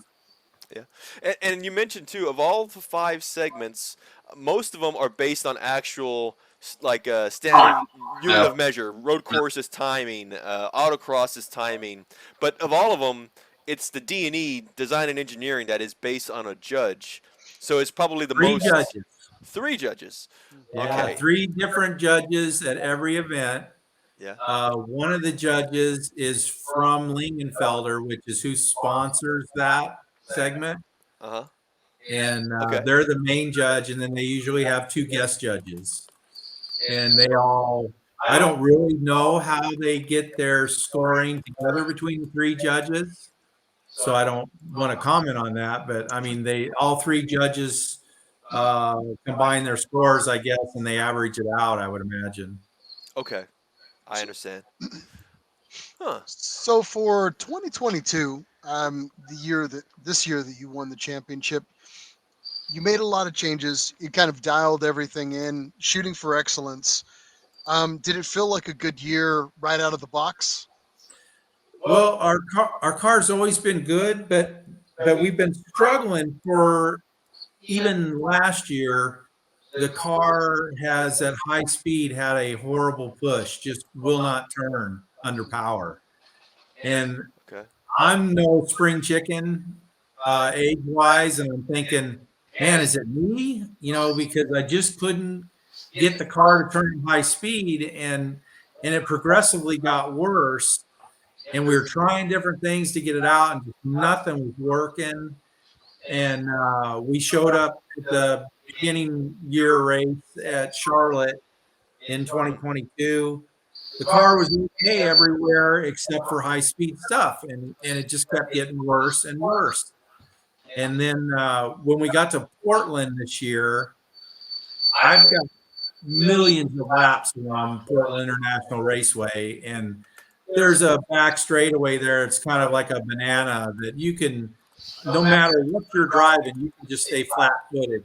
You enter it and you just stay flat footed all the way to the end of the straightaway to brake to go around the little carousel in order to go onto the main straightaway, the drag straight.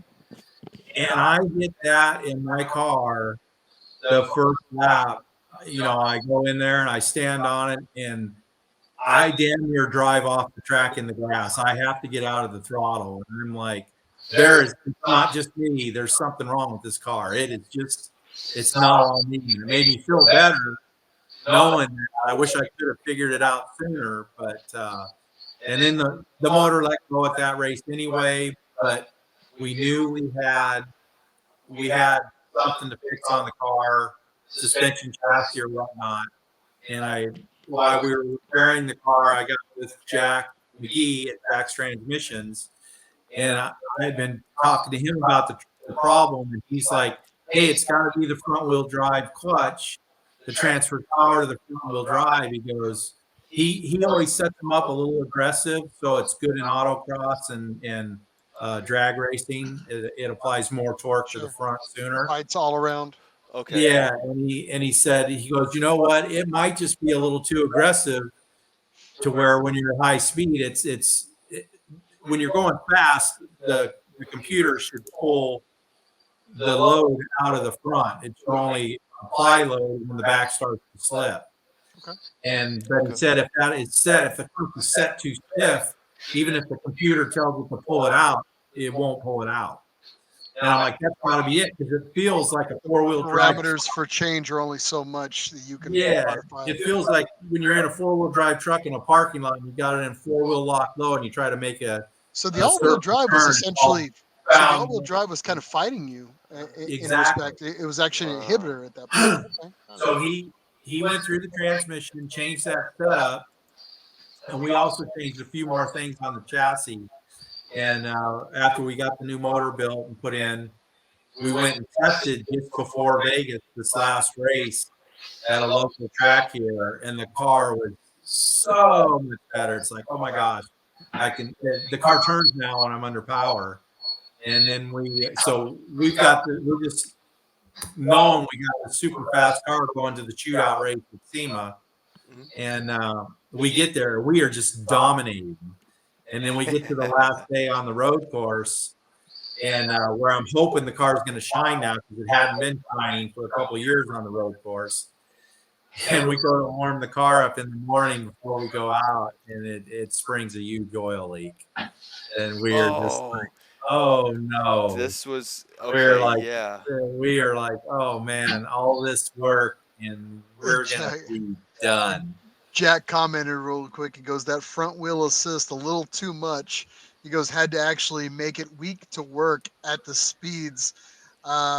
that take the turns. So That nut takes turns. And that takes the turn. I wish we had Jack on here because he could be a stand-up comedian, that guy. I mean, him and his brother Kevin are just hilarious. Oh man, that's awesome. So you're right at the last round, and everything's going haywire. So you got a massive, I guess, let's call it Massive what it is. You got oil leak. a massive oil leak. leak. So Yeah. what is saving your tail at this point? Well, not a lot, because we're sitting there and we're just in total shock, and we have to go out on the warm up. So we go out on the warm up, which is just 2 laps, and I know the car has a leak, and I'm driving around, and I come in after the warm up's over. I come in off the track, and there's just smoke bellowing out from underneath the hood. I pull in our pit spot, and it's on fire. Brian lifts up the hood, and it's on fire. He runs, grabs the fire extinguisher, puts it out. And now we are like, holy crap, we're done. We're done. I mean, and you have to. There's four sessions of road course: 2 in the morning, 2 in the afternoon. You have to run at least 1 session in the morning and 1 session in the afternoon, or you're disqualified. And we were just like, we were working on the car. We know we're going to skip the first morning session. We got approval that we can skip that as long as we go out on the second morning session and complete 1 lap per time. So we figure out the leak. We realize we cannot fix it. We got to pull the motor to fix it. And I'm like, how is Brian going to fix this? Yeah, Brian, how are you going to fix this, Brian? A trophy. Fix it, Brian. And Brian's working it super hard on it, but once we figured out what was leaking, we know we can't fix it. So it's a matter of, can we put a Band-Aid on this thing? Yeah. And a competitor that was there, he's like, hey, why don't you just wrap some pig blanket around it? And I'm like, yeah, that sounds like a good idea. I have no idea what pig blanket is. So you weren't I didn't want to act like an idiot. What's that? So were you familiar with pig blanket stuff? And I look at Brian and I go, what the F is pig blanket? And Brian goes, I don't know. And I'm like, well, I don't feel so bad now. And he comes walking back with this roll of look like brawny paper towels, just on steroids, super thick, absorbent material. And we have to. Our car has these PTP turbo blankets that wrap around the turbo system, which are awesome. But if you have an oil leak, not so awesome. They all pull in a diaper. Yeah, and then it just becomes a sponge. Yeah, it becomes a torch. And so we have to get this turbo blanket off and then put a diaper under the car. Yeah, we were struggling because it's so tight in there. You don't say. Yeah, we had another couple competitors come over, help a female gal. She's got little hands, little tiny hands. Like, let me help. I got the little hands. In there. Good job. You don't need to do this. She jumps on the motor. She's laying. I wish we had a photo of that. Like a spider monkey laying on top of the engine, working, and all these people are walking by like, wow, what the heck? This gal awesome. Working on the car for him, and Brian's underneath, and then Brian goes on the top, and then she gets out and she goes right underneath the car, laying in the oil trying to get it. I'm like, man. My son is there, and he's looking at her, and he's like, I'm in love. I was going to say, I go, hey, she's committed to another guy. And he's like, man, if they ever break up. Here's my number. Call me. Just throw it out there. So anyway, they get the turbo blanket off. And then Brian makes a diaper underneath the car with this pig blanket, just to keep the oil from hitting the ground and hitting the tires. We don't want it to be on the turbo. It's dripping right on the turbo, but we don't want to surround the turbo with the blanket. Yeah. So I go out we're like, okay, we'll just go out, run one lap in the morning session, get a time, see if this thing catches on fire. And I go out, I ran one lap. You could smell the smoke, the oil burning. So I'm thinking, is it on fire? It's hard to focus driving the car, thinking it's on fire. But we ran one lap, came in, it wasn't on fire. The pig blanket worked. We got a time in. It wasn't a great time. It wasn't a horrible time, but it was at least a time. Yeah. And so then we took the blanket off. It was oil soaked. Brian made a bigger blanket, put it on there, and we're like, okay, in the afternoon session, we'll run 2 laps and see if it doesn't catch on fire and see if I can go quicker. Yeah. So we did that and got our 2 laps in, went quicker. Car did not catch on fire. The blanket got oil soaked again. And Brian made the biggest blanket we could for the last session. We're like, we're going to run 3 laps the last session. I don't think it's going to catch fire. But it's just, it's like I said, it's so hard to focus because you're smelling it. You're smelling the oil burn. That paranoia sets in. You're just like, Smoke coming in the car, and you're just like, when you're trying to run 10 tenths around a road course, and you're smelling this, and you knew it was on fire earlier. You're like, I'm not worried about me catching on fire. I'm worried about having to get out of my car and watch it just burn to the ground. and then Brian's just like, just Don't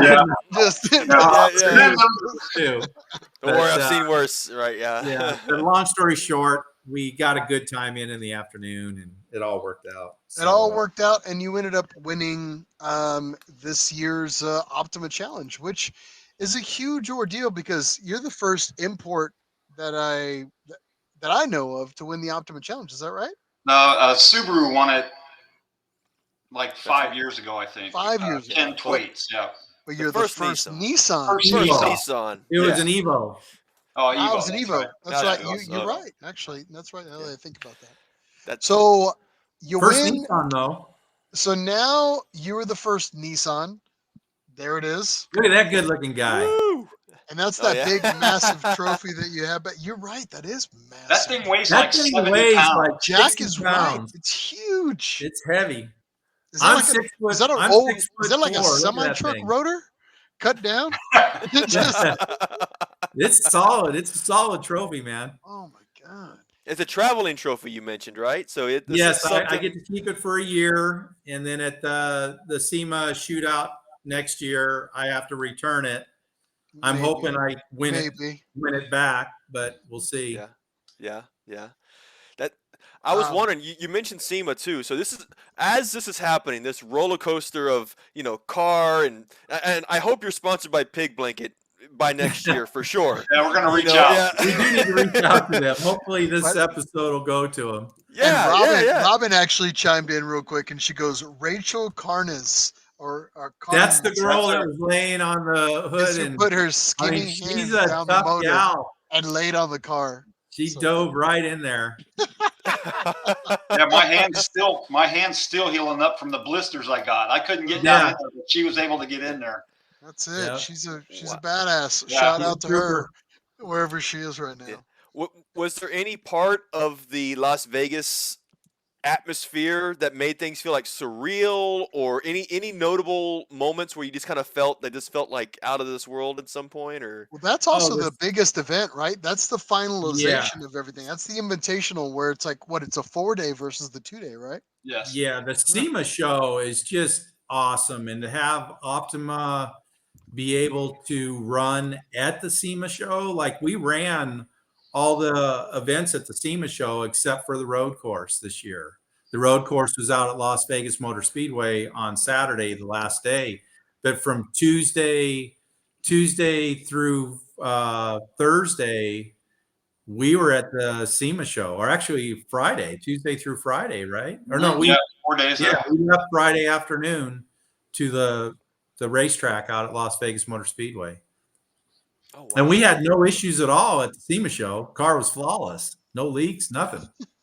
And our car never, knock on wood, our car never leaks other than what happened there. I mean, that was a shocker. Yeah. Well, so you ended up taking up the trophy. So, man, I mean, that's a huge accomplishment. So now, as the article said, and I'm going to quote it. Now you have the target on your back, and you could, and a man in your position could choose to do one of two things, or I would say that your team in your position, the three of you, can either say, "Hey, we want to retire, put the jersey in the case, and call it a day," or do you want to continue on and fight the good fight? Have you guys made a decision on what you want to do for 2023? Yes, we were pretty dead set on retiring after this, and after how you always get some clowns post up things on the internet on some of the forums and comments and so forth, and it kind of ate at me a little bit, some of the remarks. So I thought, you know what, our car is pretty daggone good right now, and nobody got to see how good it is on the road course at the end of the season. Mm-hmm. They got to see how good it was everywhere else, and uh, we're going to go back and we're going to give it our 100% for 2023 All to try to do it right. again. That's exciting, man. I'm sure it's a big decision too. But I mean, like you said, if you've got everything under control, especially during that road course, that you could. I mean, obviously, you're at the top. Even with that, what you might consider a setback, you still managed the win. So imagine if that was no longer the scenario. It could be even better.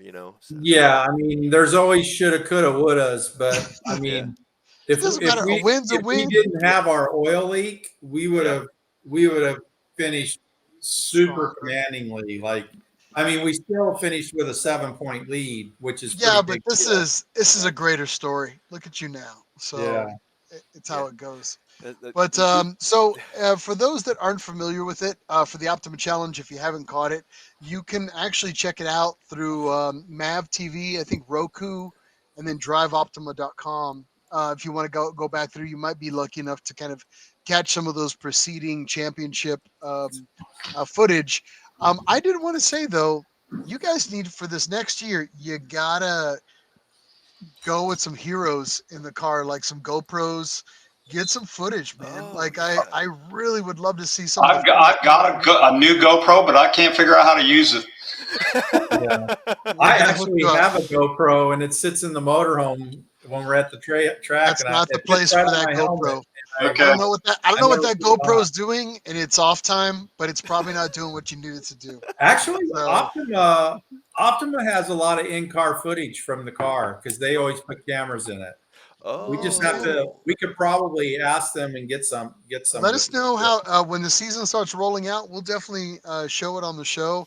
We would love to kind of keep you guys in our thoughts and our mechanical prayers as we roll through the next year and just try to make sure you're getting the support. Speaking of support, I guess you want to give a shout out to some of your sponsors out there for this Absolutely, last year. Falcon Tire. I mean, Yeah. Falcon Tire is a huge sponsor to us. They make great tires. Actually, all you other GTR owners out there for street driving, the Falcon FK510, awesome tire for the GTR. Not very expensive, works great. Jack's Transmissions in Colorado Springs. If you Oh, need Oh, any he's in the transmission Springs. work, All we right. were just up there. um, Yeah. Yeah. yeah, Okay. they build a awesome transmission. Good guys, their whole crew there. They do a great job. Um, BSE Performance. Yeah. That's probably BSE. the That's right. main sponsor. But yeah, if you ever need well, anything for your well, let's GTR, also give a yeah, and honestly, we went through the site, and again, if you're looking for any development or anything, obviously you know who to come to Yeah. for the Optima Challenge champions for yeah, 2022. That's a I great. guess you also want to give a shout out to Pig Blanket. yeah. Big Blanket got us through the day on Sunday. I will say this: I'm hoping I never have to use Pig Blanket again. I say you don't leave the But house without I it. mean, I'm just throwing it out it there. is. If any of you guys ever have a leak, it's magic. It's magic stuff. But For any type of leak, automotive or yeah, personal, Yeah. it's probably what you want to have in the. Yeah. Yeah. Jack chimed in. Thanks. Carbon everything in that clutch. yes, yes. Yeah. And also too, talking about carbon, BSC Performance, Brian and I, we're developing a new carbon fiber brake setup for my car that Oh. should give us quite a bit of an edge next year. We haven't been running carbon. We're going to free up a lot of rotating weight.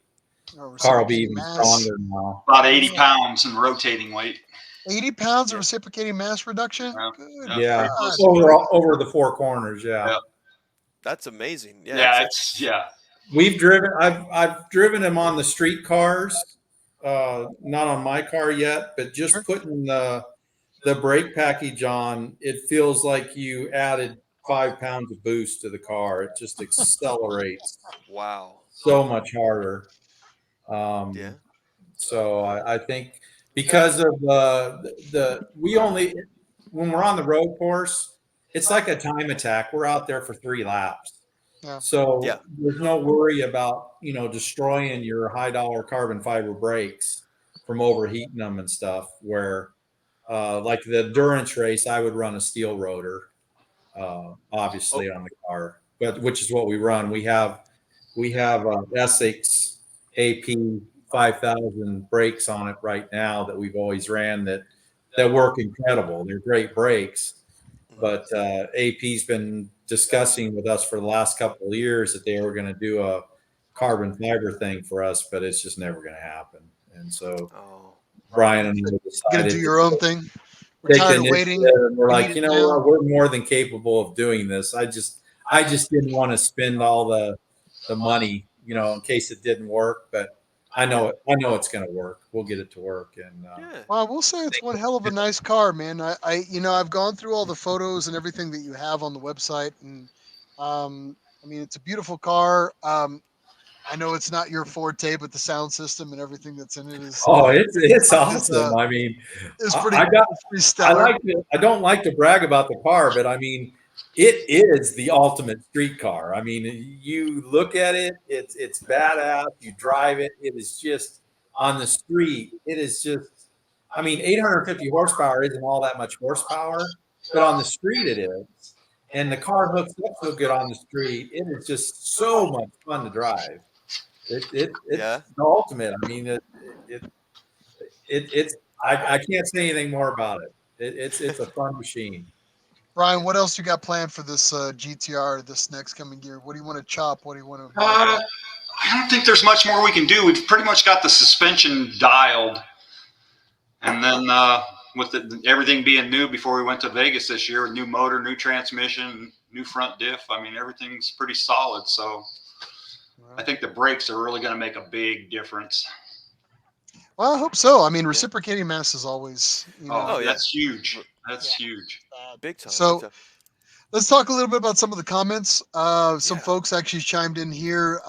Haley Meyer said, "Ignore the haters, Bob. You've got people in your corner." And Absolutely true. Jack goes, "I don't think Bob had any haters. He's just way too nice and has too much love for the sport." So, Oh, There it is. look at Jack. Oh. Oh, he goes, Jack also said, "Out of all the cars I have owned, the R35 is my all-time fave. Tell me when you get those carbon brakes done. My R35 has worn rotors past the slots in them. They're smooth again." Yes.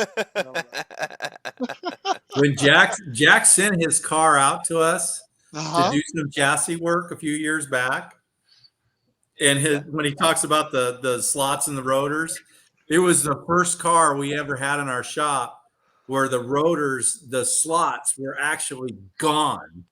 I mean, the rotors weren't cracked, but the slots had worn all the way out of the rotors. It was like, I've never seen that.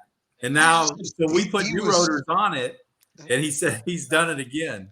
So, He's just living it to the fullest in that car. Well, he uses that car for testing transmissions.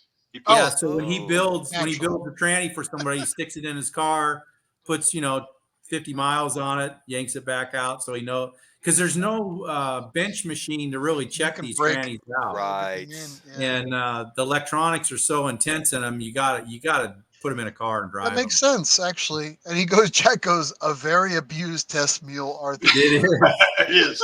It is. Well, very cool, man. It's good to see that you guys are, advancing it in your own way, for your purposes. So that's very cool. And then this next year, I can't tell you enough how we just kind of would like to see you guys kind of finish back on top, or at Yeah, least we- have a great year. We definitely want to repeat. Oh yeah. No, we're all for you, man. If It- there's anything we it's can do gonna between take- now and then, let us know. It's we- going to take a heck of a car to beat it this year. I mean, there's always somebody faster, but man, it's going to take. I know all those guys said that I got a target on my back, but they're going to have to really step it up to beat us. Work for it, right? Yeah. Mhm. True. By the way, I mean, and you were talking about it earlier. I hope you're definitely using this title that you've earned as a great promotion tool for the company, man. You can award-winning performance. I'm just saying that. If I know some GTR owners, I'll definitely send them your way. Appreciate it. We do get a lot of out-of-state cars shipped to us. It's crazy. We actually have a couple. We're a small shop. My shop is actually at my house, Mhm. but it is amazing the volume of GTRs we get through here. Yeah. And where they come from. I mean, they come from all over.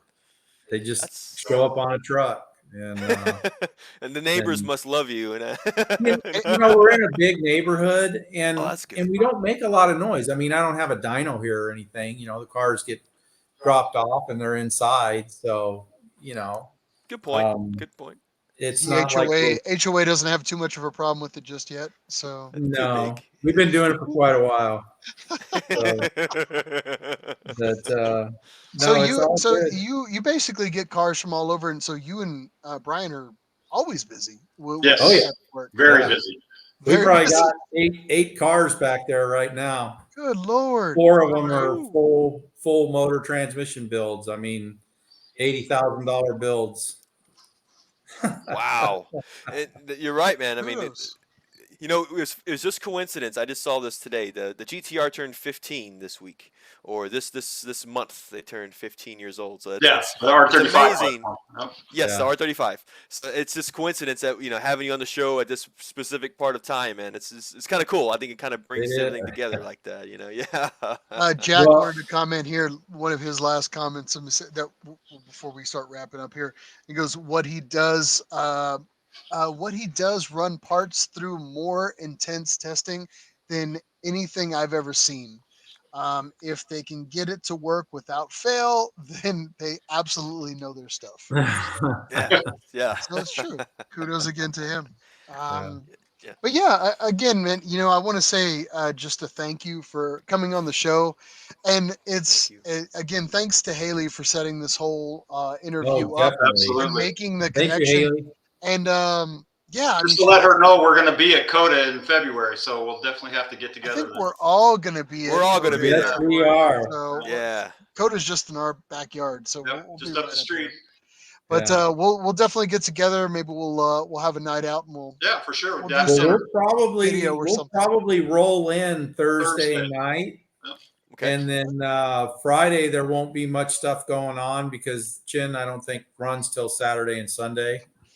But we'll be at the track. We'll be in my So- motorhome. For those that are in the COTA area, what days are you going to be there? February. 4th and 5th, I believe, is the track days. Okay, so February. Haley probably knows. Okay. And typically But, most yeah. track days are open to spectators. 4th and 5th. Yeah, Oh, it's yeah, free. yeah. It's free entry. Free entry for For spectators. anybody that wants to Well, we attend, think it's free entry unless code has changed it. I don't know. we'll No, figure it I- out as we go. Yeah. They're usually pretty friendly there. They're believe it or pretty not, friendly. So. I'm sure they'll let you guys in. We'll make some fake media passes. I think or Mike something. Mike almost got banned one time. I did. I forgot my wristband, and then they had a security guard that they love their job, man. And I was like sneaking. He and wasn't trying to- wearing the media badge, and like this lady Oh. almost straight harpooned him. And she was like an older lady, and she was like 70, and she was like she had it out She for had me. the eye for it, man. It was And I was awesome. like, I showed her the media badge, but he didn't want to roll with the media badge, and she almost got him. I was like, he would have been in coded jail if there is such a thing. So anyway, but moving along. But again, thank you Yes. for coming on the show with us. I've had a blast. It's great Thank you. actually just getting to know you guys, and I just want to say again, thank you. But I want to just honestly give you a virtual handshake and a pat on the back for everything you're doing for development for the GTR, keeping those cars going and moving them to the next level and help other GTR owners be competitive at their point. And I want to see you guys kick ass next year. So Oh, yeah. Yeah, It's gonna happen. I hope so. We'll see. but Yeah. You never know. You know, like I said, the Optima series, it's super competitive, and and they make you run your cars. I mean, you're not there just like a show and shine and run an autocross course. I mean, you are beating on your car all day long for those 2 days. There's very little downtime, which is fun. That's why my wife likes it so much, because when we go to HPD days, my wife gets bored with that because it's fun, but it's not. She likes the thing where, like, okay, we're in first place, and then all of a sudden, we drop to third, and then we go out there and we bump back up to first. It's just a competitive deal through the whole weekend. So Yeah. That's true, man. Keep things Well, high at the high level again, just like high stakes. Maybe that's well, probably again, the better word for it. thank too. you for being on with us here today. thanks And for having us. Thanks for having us on, guys. I actually want to have you guys on as we go through the season. Oh, we can and do then that for sure. We'll continue to keep Just you let us updated know. Awesome. as your season goes. You guys are That's so great. hard to get along with, damn. No, oh man. Well, we appreciate that, yeah. and thank you Thank again you. for supporting the show by coming on. We're going to ask you guys to go to the virtual green room. We're going. Well, actually, you know what? Screw it. Stay on with this because we're Stay just with going to be us. shutting down. But for the most part, anybody that's listening on, we want to say thank you for tuning in. Yes. All of your fans that joined us here tonight. Thank you for being on with us tonight. Make sure you like, subscribe, and follow us, if you will. We're on everything, of course, social media, Facebook, Instagram. Those are our top two right now. Our Instagram is the biggest campaign that we're trying to get more And numbers. if we have any of our friends that are in the sponsorship world, send it. Yeah. Send whatever Oh, love you can send to absolutely. these guys. So No- try to no help pri- them Sponsors. in their Love campaign to win. So no price is too low. Pig Blanket, we're talking to you, Pig Blanket. Yeah, Big Blanket. But again, thank you for everybody for coming on the show. That's all I wanted to say tonight. Let's give a last minute compai. So yeah, for what you guys have left, if you have anything with us, please join us. Kanpai. You guys are guys. Kanpai. All right, guy. Yes, sir. Goes down smooth. We're gonna wrap this up here. Give me a second.